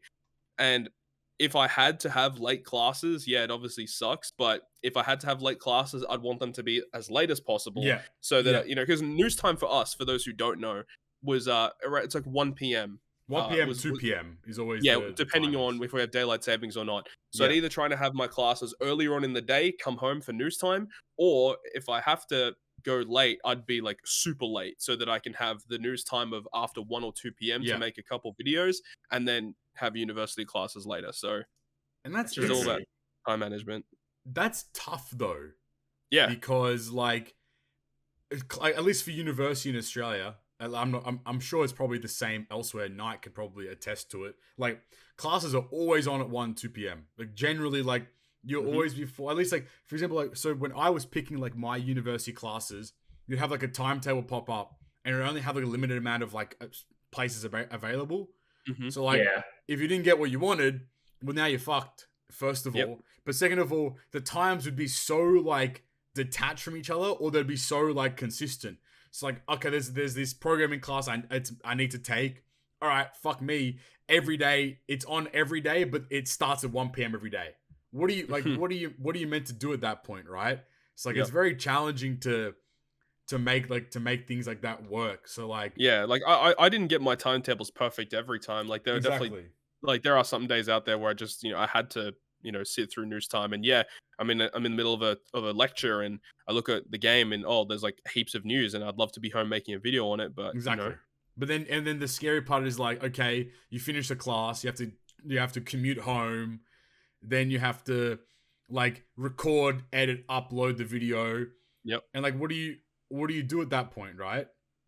Like you're already now 3 hours behind. Zinigami's already dropped his video or whatever. Or Boris at the time dropped his video, or like even like Subconsi might have done one, or like whoever else was at the time, Spaceman might really throwing it back at that point, right? But like and then you've lost, because at the end of the day, like So but just because you are late, like on one given day, doesn't mean you shouldn't upload it. You should still upload no matter what. But yeah, obviously being as early as possible is best case scenario. I agree. Do you think that it's hard to make interesting Treasure Cruise content? And I can give that to Nite as well, someone who's on the outside too. Like, go for it. It's pretty rough. Because like if you're not making tier lists, like what else is there? That's like if you're not making tier lists, you're not clearing GARP challenges, you're not clearing raid like forests. There's nothing else to do. Like, you know what I mean? There are a couple of things, like that's why like I branch into doing Legends of OPTC, which I think is a pretty interesting series. Like that's the type of content that I would watch, like stuff that's like very interesting. Goes through the history of stuff. Like there's other content creators in other spaces that I watch that just do history of X, and it's just interesting to see like thoughts and opinions and perspectives of just the history of releases of certain things. And that's the kind of thing that draw me to the series, but. It gets to a point where there's not a lot of things you can really do unless if you're a really creative team builder, which there are definitely plenty of those people out there in the community. That's pretty interesting, but it's all about like what people actually want to watch as well. Even then, like, not to like shame any of the creative team builders, but it's just like, how many times can you watch someone clear like GARP challenge Hody with a unique legend, right? It's like, I understand, like, obviously, like it's tough to make videos, but it's like, at least for me, and I'm sure there's people that love watching those videos. Like Subconsi's whole channel is based upon pure uniqueness of like clearing content, and I mean he's doing fantastic for himself, right? But like, it's, for me at least, like it's so challenging to sit there and watch like, this, like, I'm gonna throw a name out there, Stump, for example. Like, fantastic content. He makes a lot of content, puts it out. Like, it's all very good. But I can't sit there and watch his like 35th time clearing like GARP challenge Hody. You know? And like, that's me personally though, because it depends. It's just not something that I want to like consume, and it's a shame because, like, for example, I've been watching a lot of RuneScape content recently. I don't play RuneScape, but I watch a lot of it because you can make your RuneScape account so unique. Like there's a guy, his name's Settled, and his current account that he's playing is, for every 1,000 XP he earns, he unlocks a tile in the game. What the hell? He can't move around without unlocking a, like, you know what I mean? That's crazy. That's incredible. Like, you know, that's incredible idea. But you can't do it with Treasure Cruise, because you can't just say, I'm gonna play a free-to-play account. Yeah, well, now you're fucked, because now you have to clear treasure map on 2 separate accounts. Now you have to clear this content. Like, and like, I even had like, I came up with this idea that I kind of want to do, which is like, I want to complete the collection log, but for the free to play, like, farmable content.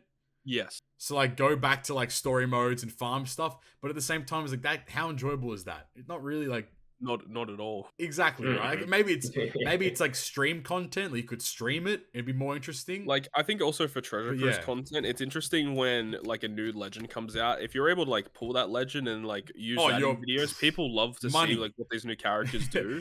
That's views. There's so many views. And there's so many different ways that you can showcase a character. Like, you can do PvP, you can do GARP challenges, you can do regular content, and when Kizuna comes out, you can show them in that. It's just really interesting. So like, that kind of stuff is cool, but like when we're in those dead weeks and trying to find stuff to do, it's pretty rough. But before the merge, it was actually a lot easier. I think that with the merge, it's way more tough because we had basically 2 different games worth of content releasing.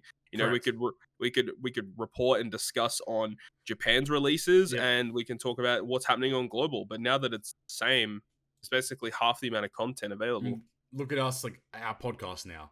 Like, exactly. Obviously, right now we're talking about Treasure Cruise. We're not talking about like the news, and we could. There's enough stuff to talk about, but like, we'd plow through that in like less than an hour. And then it's just like, there's no substance to the podcast. It's like, okay, what do we talk about that's released since V2 Frankie and V2 Brooke, right? You talk about TM, okay, it's shit. Moving on. You talk about Legend X Drake, okay, and then you're done.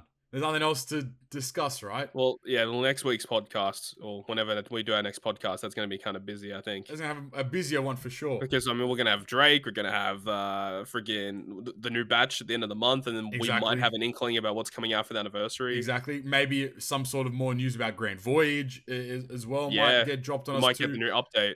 There might be a version update that's been said to drop. So, like, you know, we're lucky because we've timed it a little bit better. But it's like, I agree with you in the sense that, like, with the merge is really, like, it has so many positives and negatives, and it's a shame. But I mean, we don't want to, like, you can get into that topic for days and days on end. But I think what Nite mentioned, like the competitiveness between him uploading before Subconti, that's a big mental toll because, like, you know that because, like, those Nite and Subconti are the two biggest names in the English speaking, the Western JP OPTC content. Right. So, like, and they're at the forefront pretty much. I mean, obviously you had Zinigami at the time, you had Boris as well, but, like, if you're talking about like longevity, like past those two, like it was Nite and Subconti. So, like, inherently there is a race to upload and clear content, and, like, you can't just put out a shitty team that clears it or whatever. Or, like, for example, imagine if you pulled the new legend in the whole batch and make that a team, people are going to be pissed off because not everyone pulled the new legend in the batch. So you have to make, like, that's also another videos. thing as well, is, like, you can still not upload fast, but if you have different teams to everyone else, that can also be kind of interesting. Accessibility is massive. Yeah. I feel like. And I think even as well, like, I think people that are putting, like, 16 teams in a video are doing it wrong. I think you could easily upload 4 videos with 4 teams in each and spread out. You can get a lot more views on each video. I don't know if that's correct or not, but I think that'd be maybe the better way to do it. Because then, you know, people will be searching through all those videos, and hey, like, retention is massive. Because even, like, when I used to do, like, huge Sugo Fest where I did, like, 30 multis on one banner. Like, I didn't really like uploading all the pulls in one video, because if you're able to spread that out over multiple videos, then obviously that's a lot better financially for the creator. You go from getting, like, 50, you might get 20,000 views on a 30 multi video. If you split it up into 10 multi videos, and even if 10,000 views on each. Even if, like, the one full video gets 20k, right? But then if you do 3 separate videos, then they'll get 10k each. Well, that's a net 10k. Exactly, extra 10k in 3 videos. People are probably going to be more likely to watch the last video because that's when you're going to get the new legend. So I want to see that. If people really don't care about stuff like that, I mean, just go and watch the Twitch VOD. Exactly, there's that too. All right, that's before we get into. I mean, we could still talk about. I want to talk about the One Piece TCG, but before we get into that. Okay. I wanted to ask you, Todd, first. Have you ever considered making a second channel to upload other videos? Or even before that, have you considered uploading videos that aren't Treasure Cruise, period? Yes, I have. I don't know if I still am going to make a second channel for that kind of thing. I had been heavily thinking about it, but at this point in time, I'm thinking about not doing it and just seeing how it goes, but it all depends on, like, I don't want to make, like, a second channel and only upload, like, once a month on it. Like, if I'm going to make a second channel, I'd want to make it pretty consistent, like, multiple times per week at a minimum. Yeah. So until that kind of point arrives, no. But if it does come to that point, then yeah, I'd probably do it. Yeah. What would you, if you were to upload, what would you upload on a second channel? Probably trading card game related stuff. I'm getting super into TCGs, and not only just, like, one TCG, but, like, multiple different types of TCGs. I'm like, I like watch a lot of people do the Yu-Gi-Oh. I love Yu-Gi-Oh still. I've been watching a little bit of Pokemon TCG. I've been covering another TCG called Flesh and Blood. Absolutely loving that game. Like, me and my sister, we have some of the cards, and we, like, play super often, and both of us are getting into it and tempted to actually head off to, like, locals and stuff to actually play. It's super good. And then obviously the One Piece TCG is coming out. Exactly right. So there's lots of content. Even then, like, that's such a benefit for you because, like, you know how, like, at the start of your stream, sometimes you open, like, a booster box or, like, exactly. Like, you could that's like, if you open, like, 2 booster boxes in a stream, that's 2 videos. like sorted already, you know? So like I would always have said for you that maybe like having a VOD channel or an archive-esque kind of channel could be fun. Like, I don't know how well it would do, probably not that well, but like just a place to like dump like clips, Twitch VODs, like all that kind of stuff. Because I think like people would probably still be into, I mean, our podcast for one thing, definitely into long form content. I think just having a place to dump VODs is definitely a thought for sure. Yeah, no, I agree. Like, so that, but I'll flip it to Nite then. You're getting your capture card soon. Are you considering getting back into content on a more like part-timey regular basis? And if you are, what do you want to start uploading? And what's your thought process behind that? It all depends, man. Like, I don't know. Like, the reason why I haven't gotten like a capture card before, because I've been debating whether or not I want to like invest in buying one, and then like I just never use it. So it's really weird. But I guess like in general, like I always liked streaming. Like when I streamed OPTC, I had fun doing that. So I wouldn't mind like streaming again. I always find it enjoyable, and like I would like to like stream like speed runs and stuff, and just like regular like my playthroughs and stuff. Like I feel like doing like the Rune level 1 playthrough on stream and like talking to people and like telling my thought process on things would be, I think it's better like on stream than in person. Like for me, like I don't know,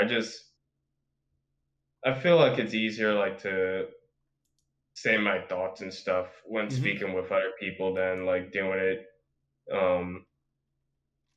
by myself, just because like, you know, there's probably going to be more dead periods when you're just by yourself, unless you're like one of those people who just keeps yapping, which you know I'm not one of those yappers.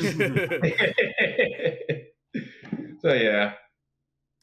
No, I feel that. I think, look, man, like, and I think like even Flame, like to speak on his behalf, I know that he's been tossing up a lot of wanting to start to do stuff again and like this and that. So like, it's a cruel mistress, YouTube, because it's a very I think it's a very mentally draining.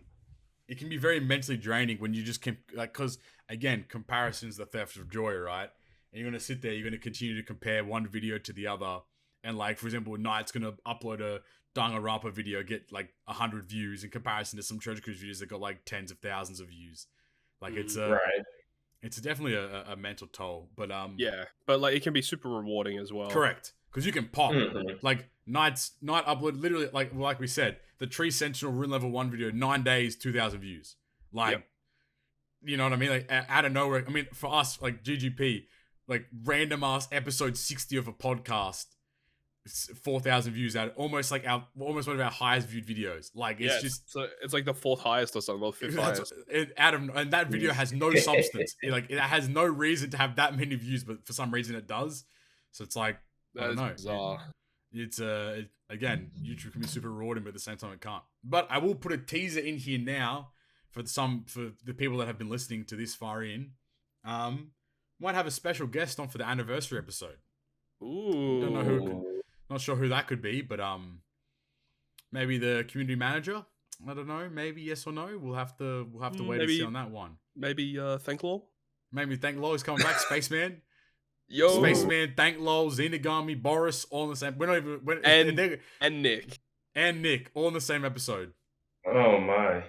We're not even going to be. They're going to record the video and send it to us. We're not even on it. They're all just going to be on it. It's actually Boris's podcast now, as a matter of fact. So go from there.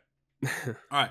I wanted to hop into, before we get into some questions. Yep. Todd, break down the One Piece TCG that's going to be arriving pretty soon.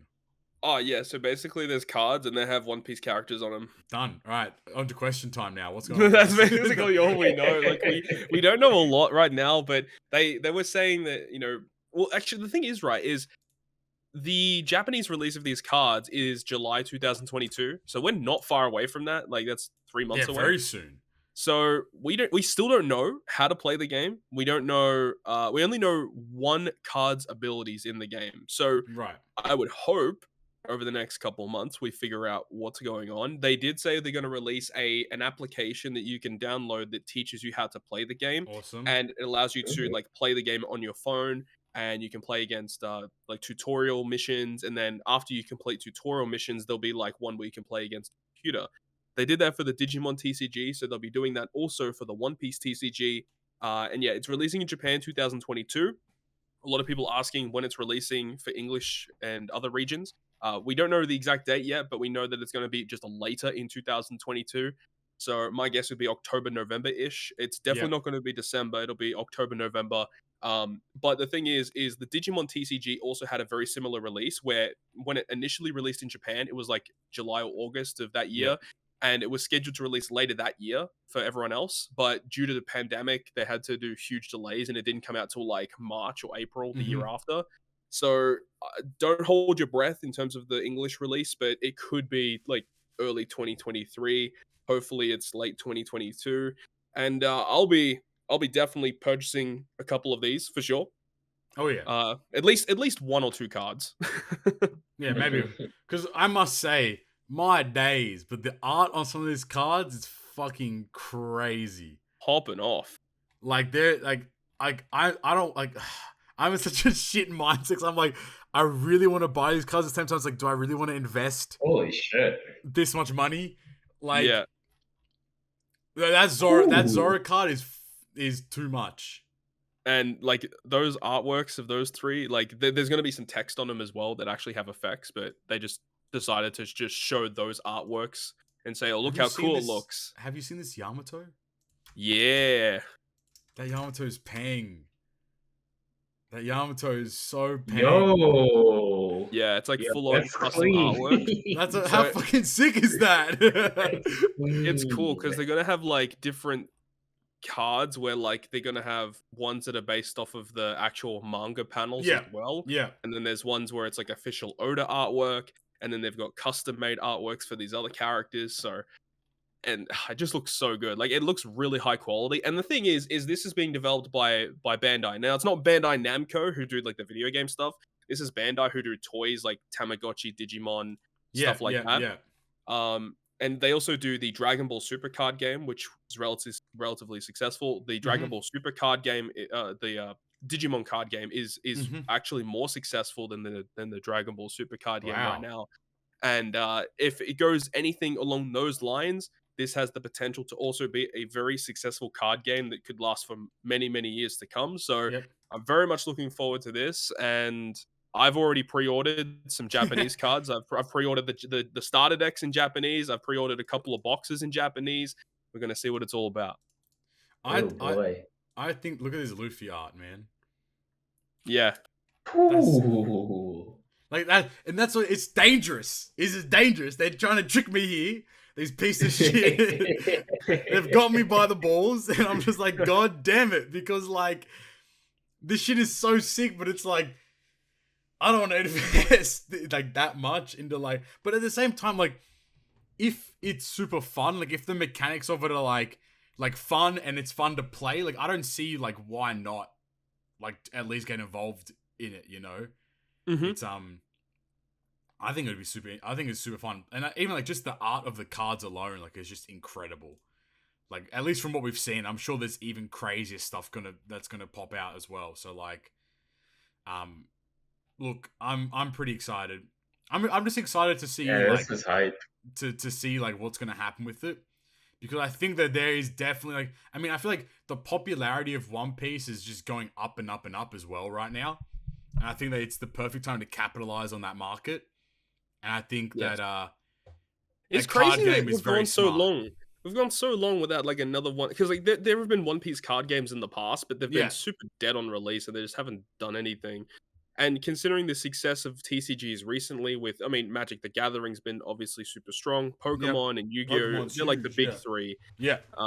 And then you've also had these other games come out, Dragon Ball Super, Digimon, and it just feels like, One Piece gets no love in the West, and it's awesome that they are finally going to get this TCG. And if it's anything to say from Bandai's history in the past with TCGs, it has the chance to be very successful. So I'm pumped for it. I can't wait to see what the cards look like in real life in terms of like the foil cards as well, and see what they're gonna go with. Oh man, I'm excited. I'm keen. I think it's gonna be. I think it's gonna be fun. I think it's just so really let us know in the comments. Are you guys gonna be buying any of these cards? Yeah, we am I gonna have to blow you back with my fucking skills in the new One Piece TCG, man?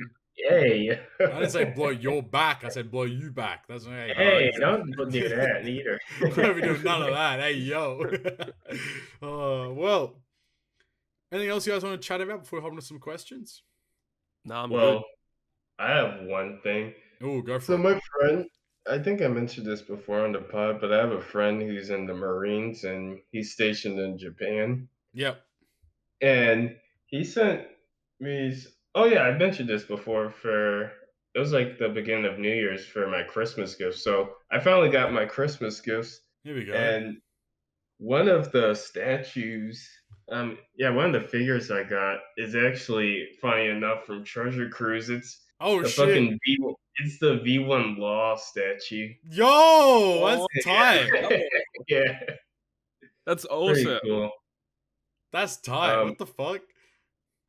Yeah, I didn't get the Robin one, unfortunately, but I got Nami figure as well, which is pretty cool. And then I also got a figure of Shigaraki from My Hero.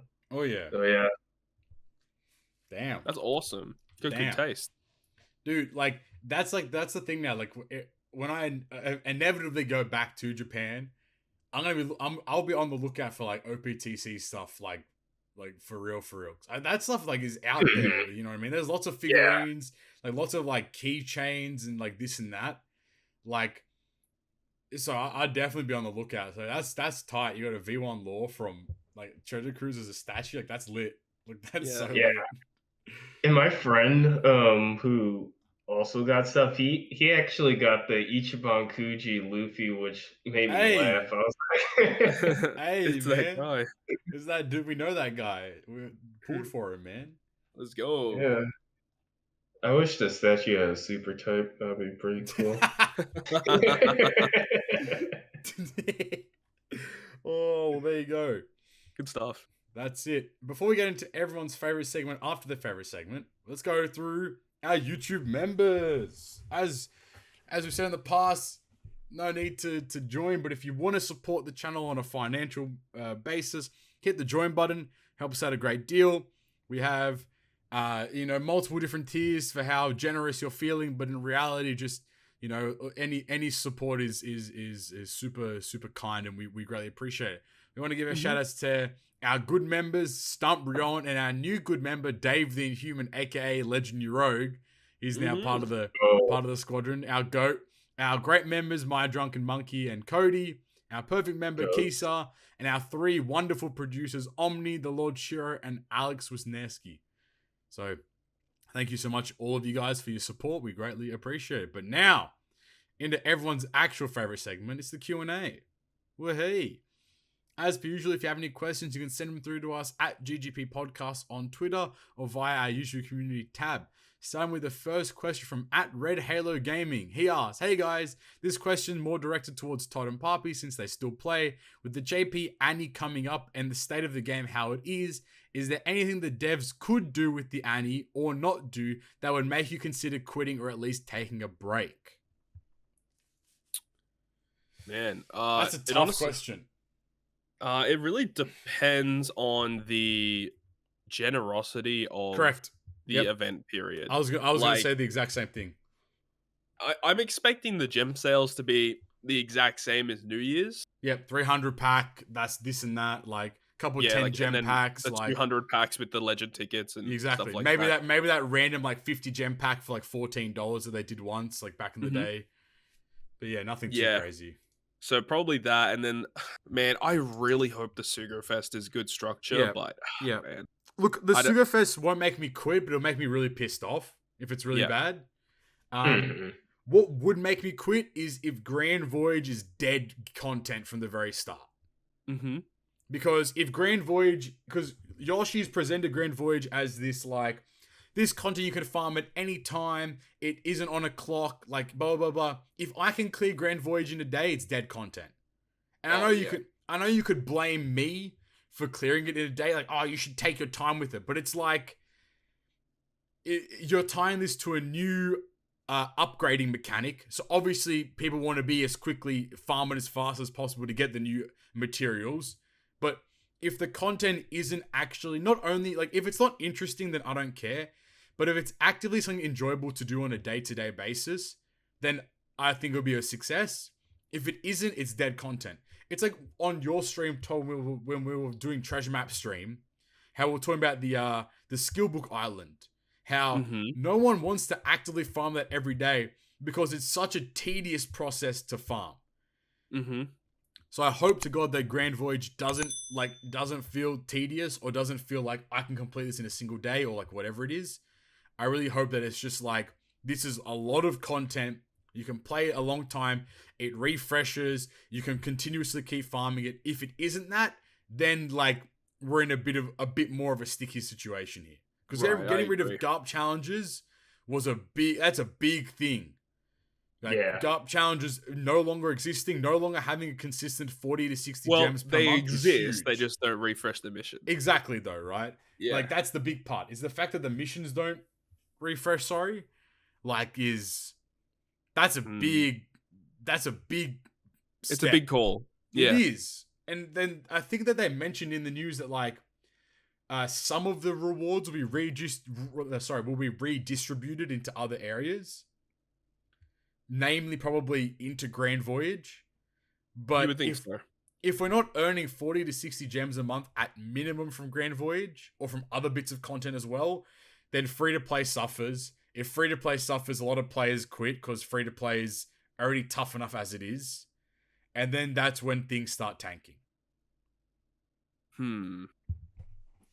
Yeah, well, it all comes down to how they structure this Grand Voyage. A lot of it does come down to it, because I think if the anniversary Sugo Fest is kind of mid, and the update is also mid, and the lack of gems that are available, obviously the lack of GARP missions obviously means we lose out on a lot of free rainbow gems per month. And also another minor thing as well is the fact that we don't have a free-to-play Kizuna Clash character this month. Oh, yep. Did you see that, Nite? Yeah, I saw that. It's just Kuzan. Yeah. That's so, like, I don't understand the thought process there. I don't get it. So they did Super Pirate Rumble, where we didn't have a new free-to-play Rumble unit. But then again, they did give us a free legend, select legend. 2 copies of Kuzan. Oh, thanks, man. Like, sweet. Yeah, for most players, it's doesn't matter. But then to not have a Kizuna unit is especially when you release a legend alongside it, it's just kind of weird. It is. That's why I was so apprehensive that X-Drake was a legend at first. Right. Because I thought it'd be a 5+. Because I understand that Zoro is the booster. Yeah. But even then, people were like, Zoro could be the unit. And I was like, that makes sense. It could have been. But like, now that it's literally just we're versing 6+ Kuzan, that's, I don't know, that's kind of like, weird, not only is it the lack of the free-to-play unit, but also it doesn't make sense thematically. Thematically, it doesn't make sense with the characters that have been coming out. Like, what literally, the fuck? X-Drake has a poo in his mouth in the artwork, so why would you not make the boss a poo? It doesn't make sense to me. And even Zoro is slashing Apu. Like, it makes perfect sense to have Apu be the maybe Kizuna a poo legend at the end of the month? Question mark. Maybe. But also, where the hell did Doflamingo, young Dofi, come in from the Pirate Rumble stuff? Well, I feel like that's probably gonna pay its dues in the next PvP banner. I feel like we're getting a new Corazon. Yeah, that makes sense. Actually, that'd be interesting. That's gonna be my guess. An int Corazon, potentially, or a Dex one. Yeah, another one. I don't know. Look, Annie has to be generous. It has to be fun. Don't give me the shitty ass cycle of point farming, blitz, TM, Pirate Rumble, Super Kizuna. Don't do that. Make it enjoyable. Have some new style of content that gets involved. Make the banner good. I don't give a fuck about the gem sales or whatever. But because you know the units are going to be good. If there'd be no way that the units are bad, it would make no sense. If they did, characters have to be good. Yeah, the characters will be good. It's just about everything around it. If everything around it is bad, then we're fucked. So I guess we'll see. But at the moment, I don't know. I think it's going to take a lot for me to quit outright. But it's very easy to take a break because there's just nothing to do for the most part. You know, so it's pretty easy to just chill out and farm and play the game very passively. It would take a lot to make me outright quit. Yeah, correct. Like 100%. But yeah, there's definitely stuff that would make me play less. Yeah, totally. Yeah.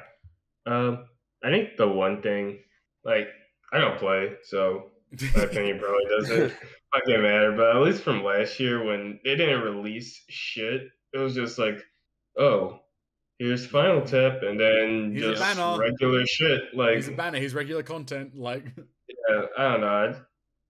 Make some new shit. Make some hot shit, man. Make some hot shit. That's my whole thing. All right, I'm out. I agree. Next question from Alex Wisniewski, one of our members. He asked, so, gotta ask, who's Shanks' baby mama? Oh, damn, Hey, dude. that's true, dude. Who the fuck? Who Shanks pumping? He doing something. Not just Markino as well. Hold on. Well, actually, it really depends on Uta's age. Yeah. Because that way you can kind of maybe narrow down, maybe in a way, like how long ago did he, you know, how long did he pipe? How long ago did he pipe? No, I think that this whole idea of like daughter is in the same sense of like Luffy, Ace, and Sabo calling themselves brothers. Yeah. It's like the metaphorical, like maybe Shanks like picked up this girl from like a war-torn nation or whatever it is, and it's like looked after as if it's like, yeah, exactly. Yeah. Like Dadan raised like Luffy, Ace, and Sabo, you know. That's my mentality. But I mean, I don't know, bro. Some of the memes that I've been seeing, like Shanks and Rayleigh, and it's just Uta, and I'm like, bro, come on, man. Like, Jesus Christ. That Rusty. Dude, on the Rusty though, Film Red looks fucking interesting. It's a very interesting concept. I'm excited for it. We're going to a festival. They're at a festival. Like, bro, what's going on, man? All right. Next question from TheLordShiro. Oh, sorry, go for it. Sorry. No. What are you gonna say? No, it's just that Robin's mum is who it is. Hey, that's also a good shout too. What's her name? Olvia or something like that. Like, yeah, Nico Olvia. Yeah. Yeah, maybe Shanks running around with the Nikos. You know, who knows, right? Shanks is like Robin's like uncle. Oh my god. Next question from TheLordShiro, also another a producer. Sorry, he asks, how big of a scam would you say the Super Pirate Rumble was? I say like 10 million% is what he said. Yeah, I would agree. Yeah, it was fucking bullshit, dude. The amount of gems that you invest to rank up against other people, and the amount of rewards that you're receiving in return, just was not fair. It was awful. There were some alliances that, on average, each person did 1,000 like plays. Ew. Which means minimum each person spent minimum 300 gems per person. What the? That's stupid. Yeah. For what? You got 30 gems back, boss. Is it worth it? Fuck no. But my rank, no one gives a fuck about your rank. It's sad, but it's true. No one cares. Like, I don't know, but it was a good concept, but it was really poorly designed in the rewards factor. Yeah, it was not. It needed a little bit of a rework, that's for sure. There was no and justification to farm hard at all. Yeah, and why do they choose you rogue, man? Why did they choose you rogue as the legend for that? That guy's cringe. That guy's cringe. Yeah, I don't know about all that, but yeah, it needs a rework for sure. I think with an appropriate rework, they need to kind of fix the stamina system and how and just the fact that people spend way too many gems. Yeah. TM needs a complete overhaul to minimize how many gems it takes to actually farm and get somewhere. Wait, TM now? So not TM. That too, but also Pyro, sorry. Needs that massive rework. Because at this point it's just there's no there's no value, and you can't even argue with me about. Well, when you think about it, right, Island. is like since Pirate Rumble has come out, they haven't updated the rewards at all. At all. Like you still get like hardly any Rumble tickets. That like you need to get more Rumble tickets. That's has to be a bare minimum. There needs to be a zero needs to be put onto all those rewards. I swear to God, like an entire zero. Oh yeah, I probably agree with that. Like, because at this point it's just uncanny how long it'll take you to max everything out. It's uncanny. I think I mathed it out at like 13 years if you don't spend any gems or whatever. More Rumble tickets like and more stuff on the Gather Island would be dope too. Mate, if the thing is, if you increase the amount of Rumble tickets you earn, you can justifiably add more islands to max out. Like, imagine if there was like a monument that the more you level it up, the more EXP you get for clearing content. Like, it's not anything broken, but it's just something else you can work on. I think even someone suggested to us, like, you could have an island that doubles rewards, or like that duplicates a reward. Or that'd be kind of broken. You know, that'd like, be pretty cool. At max level, it has 100% chance, but everything after that's like lower, of course. But like even things, you know what I mean? Like even small things, you could have one that was like a shipyard that like added like a small boost to every ship or whatever. Like there's plenty of ideas that you could do for the Rumble Island, but you can't add more resource islands without adding more tickets. It's just that's the balance that has to exist. Yep.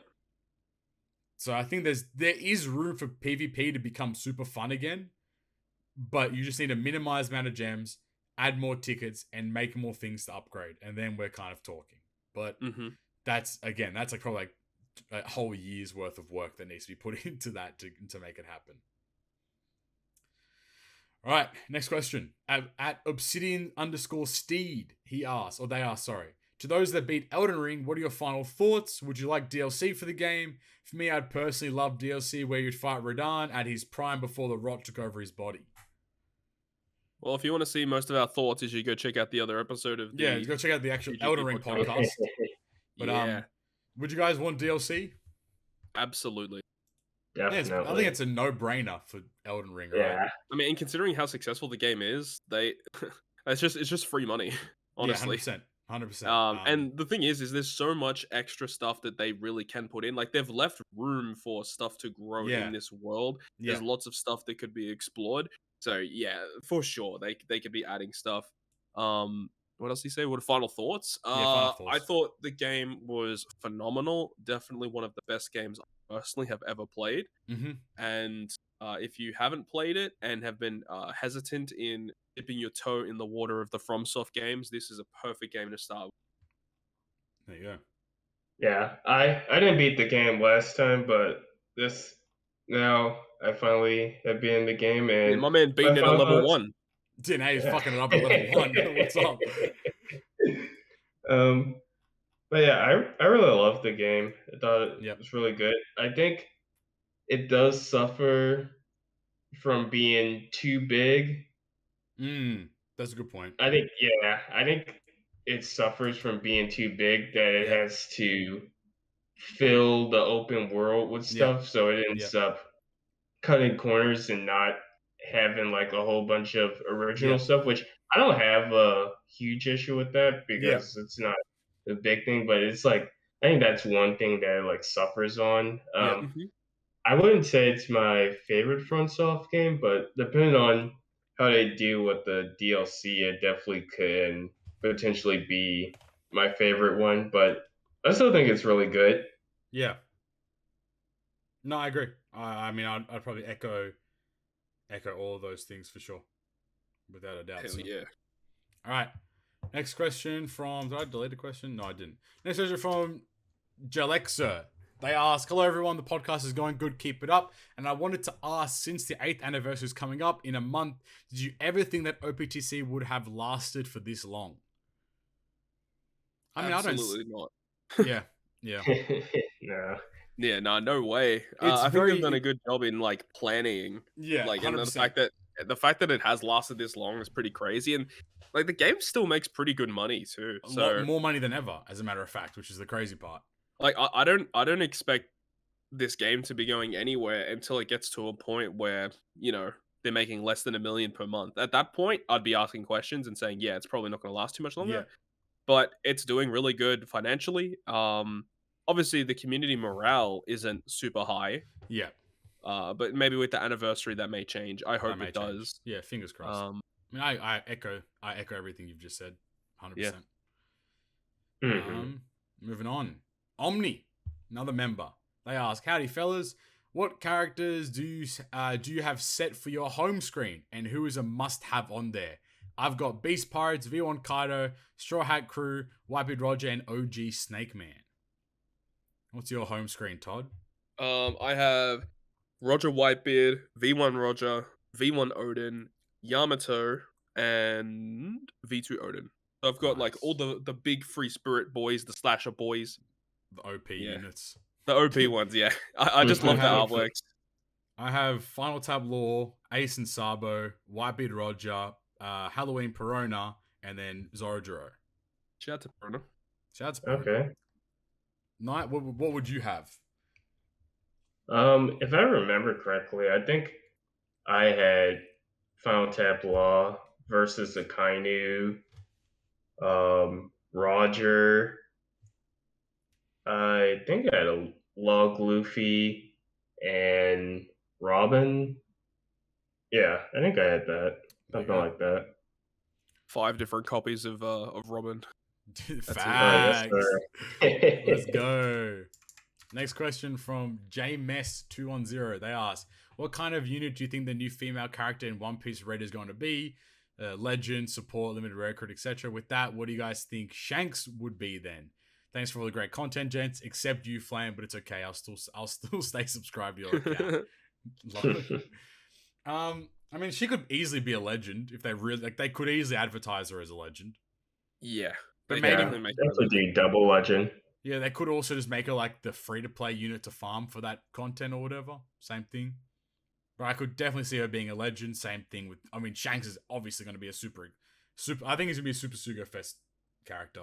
Yeah, that's the thing. I agree that they could definitely make the movie Sugo a Super Sugo. Yeah, I could see that. 100%. And when you think about it, so Super Sugo is going to come May. And then the next big Sugo Fest after that point... I don't know. Do you think they're going to do a French anniversary related thing? No shot. Yeah, they might not. No. It'd be like September.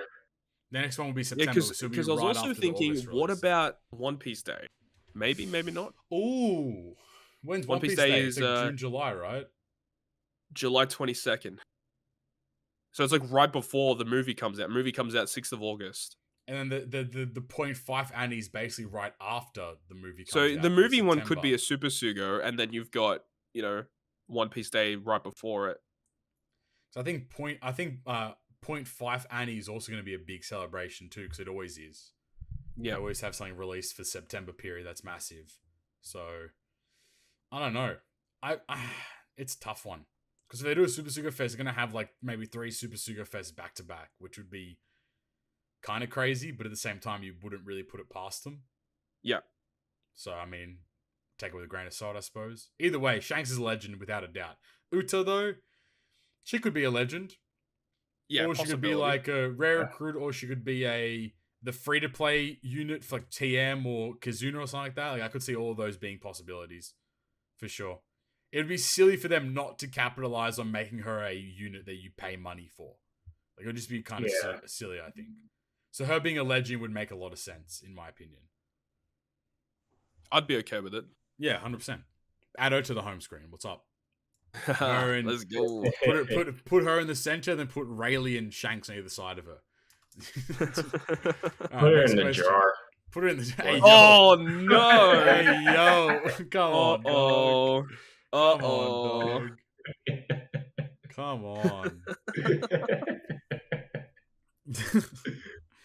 Next question from TD Maker. They ask, "I have a close friend who plays Magic the Gathering both in physical tournaments and online.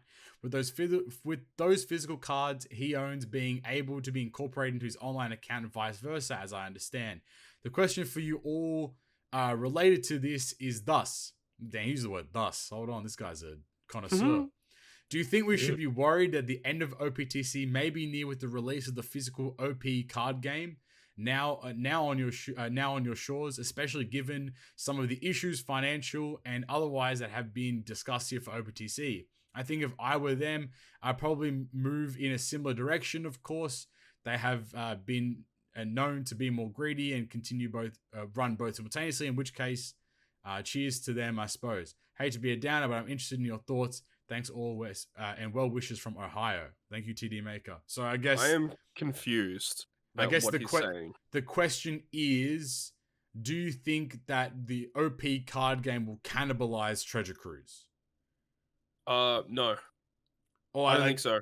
Or do you think that like having an OP card, because you know how you have like Yu-Gi-Oh! Physical card game, then you have Yu-Gi-Oh! Master Duel, and how like Yu-Gi-Oh! Master Duel is probably the most played Yu-Gi-Oh! Game, for example.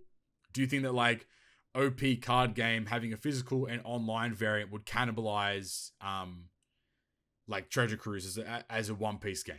No, I think a lot of people don't realize the fact that Bandai and Bandai Namco are two different offices, so they're not. It's not the same like people working on both different things. Yeah. And I don't think that is something that you really have to worry about, because people that are interested in gacha games are not necessarily interested in card games and vice versa. Mm-hmm. I think that it's cool that they're doing this, because it brings a new crowd of people in just to experience One Piece. And not only is that good for One Piece as a manga and anime, but that's good for the other mediums. So maybe people that get into the One Piece card game might encounter Treasure Cruise, and maybe they'll start playing Treasure Cruise. You know, that's and right. People that play Treasure Cruise will be like, oh, there's releasing a card game for One Piece. I'm going to go ahead and check that out. I think it's just a really good way to cross over two vastly different groups of people to experience the other medium.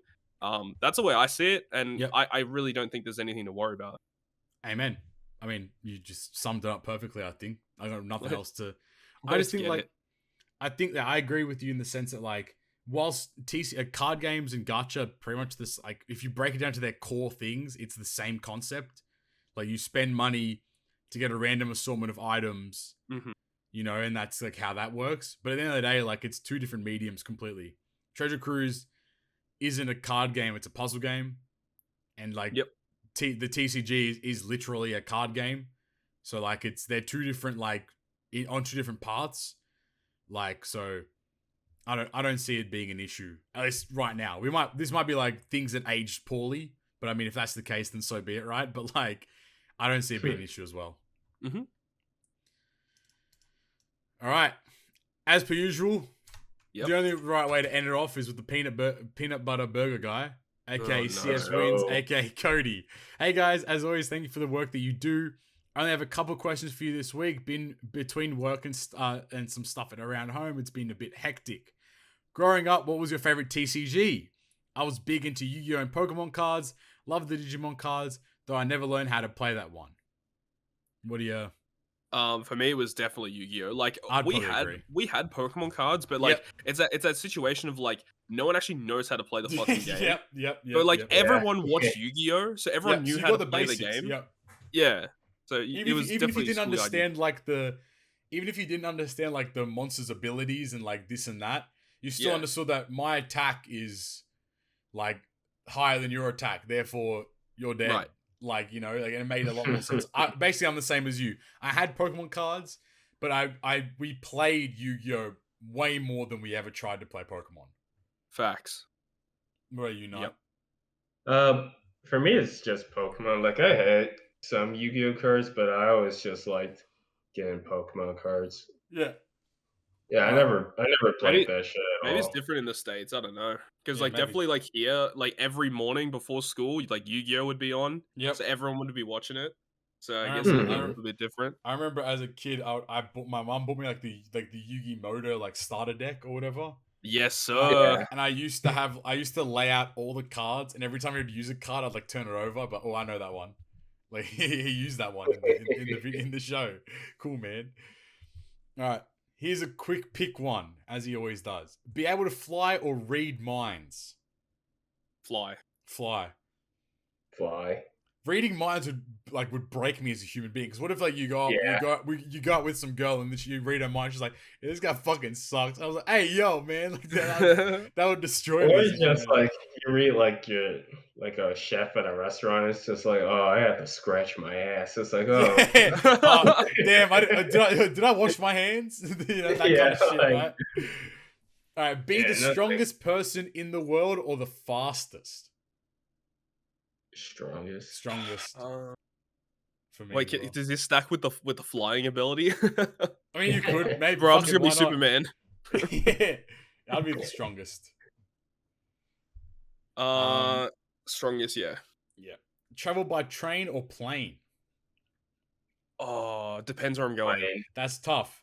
Plane makes the most sense because you can get anywhere in the world, like from A to B, very like effectively. But train, I feel like the scenic, like just enjoying like taking the train from A to B is super enjoyable as well. Honestly, it really depends, right? Because like, if it's, you know, if I'm gonna go to the other side of the country, I'm not taking a fucking train. That's like 30 hours. You know? Yeah, that's like a multi-day experience. I'm not down for that, bro. I'll just take a plane and I'll get there in half a day.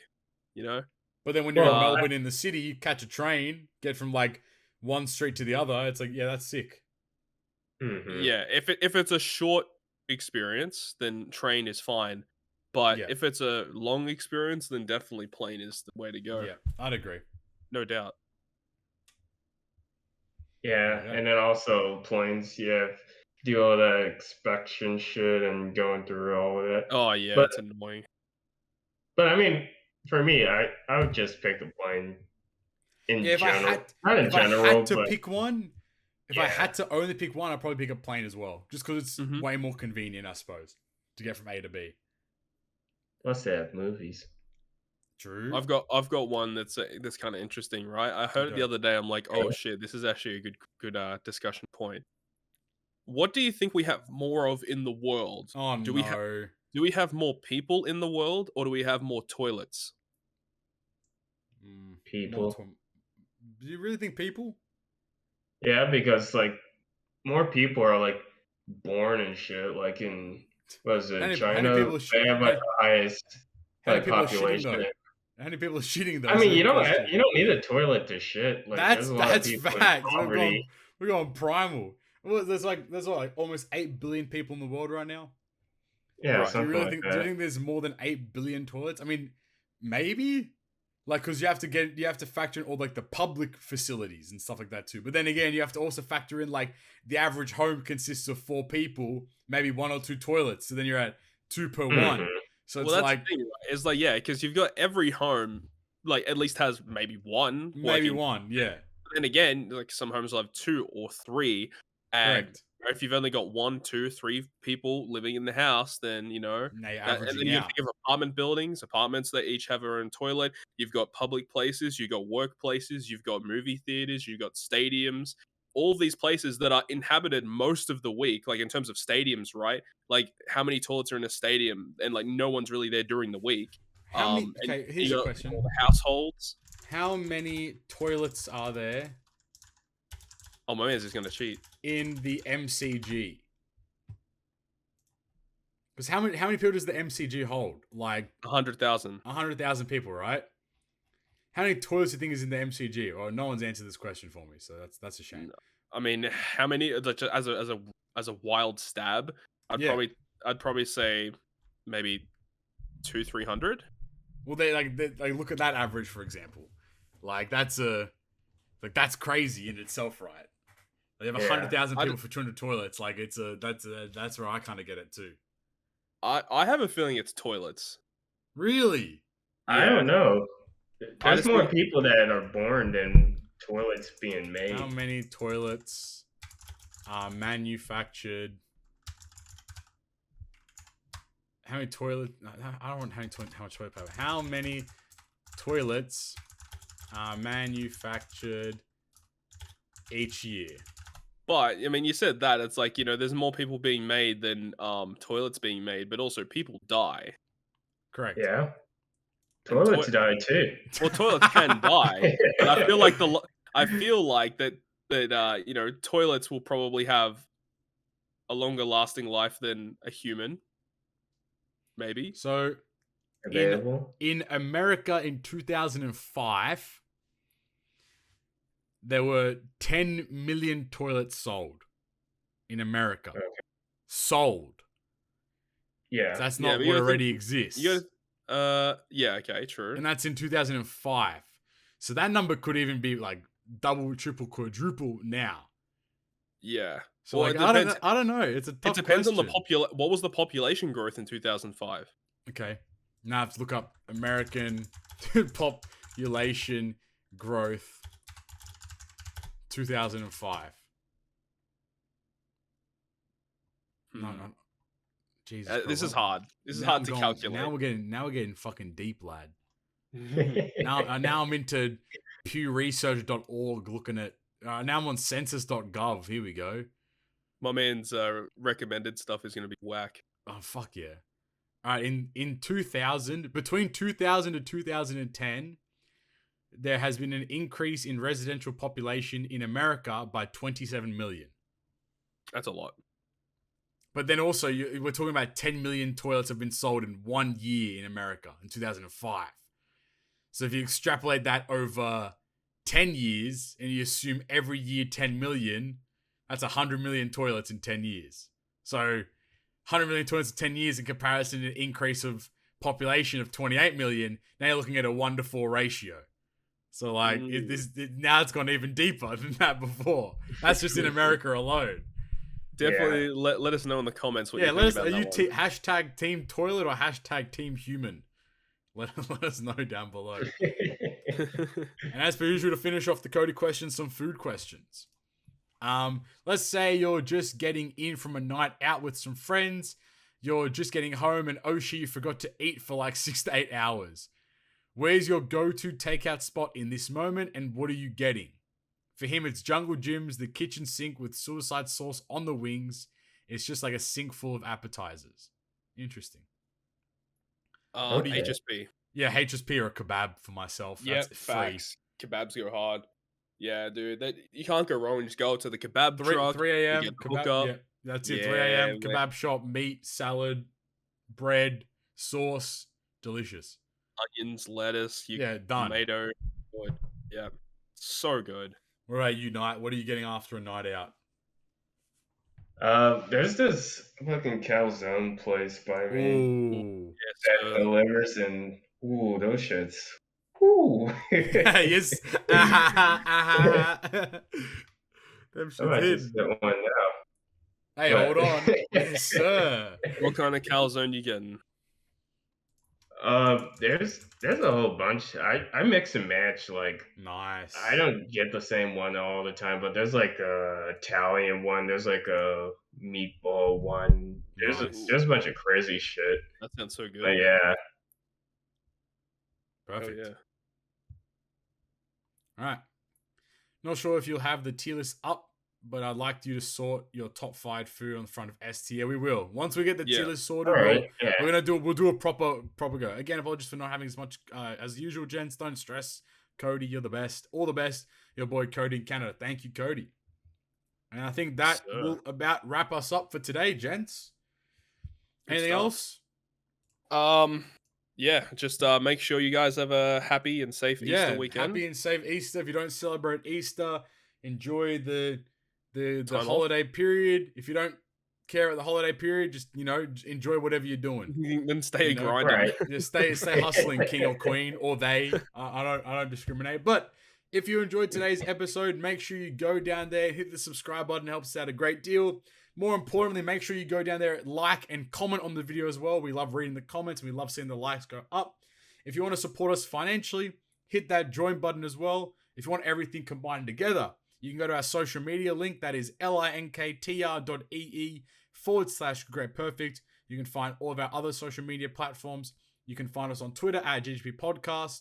You can go to anchor.fm/greatperfect, where you can find us on a various amount of audio-only platforms, the main ones being Spotify, Apple Podcasts, and Google Podcasts as well. While you're in the description, go to all of the host social media links at NightmareJP, at Captain Papi, at Toski, and at Flamevius. Go give us all follows, likes, subs, and all that kind of fun stuff as well. With that being said, gentlemen, I've been Captain Papi, Nite, and Todd. Thank you for listening to the episode. Talk to you guys next time. Peace. Goodbye.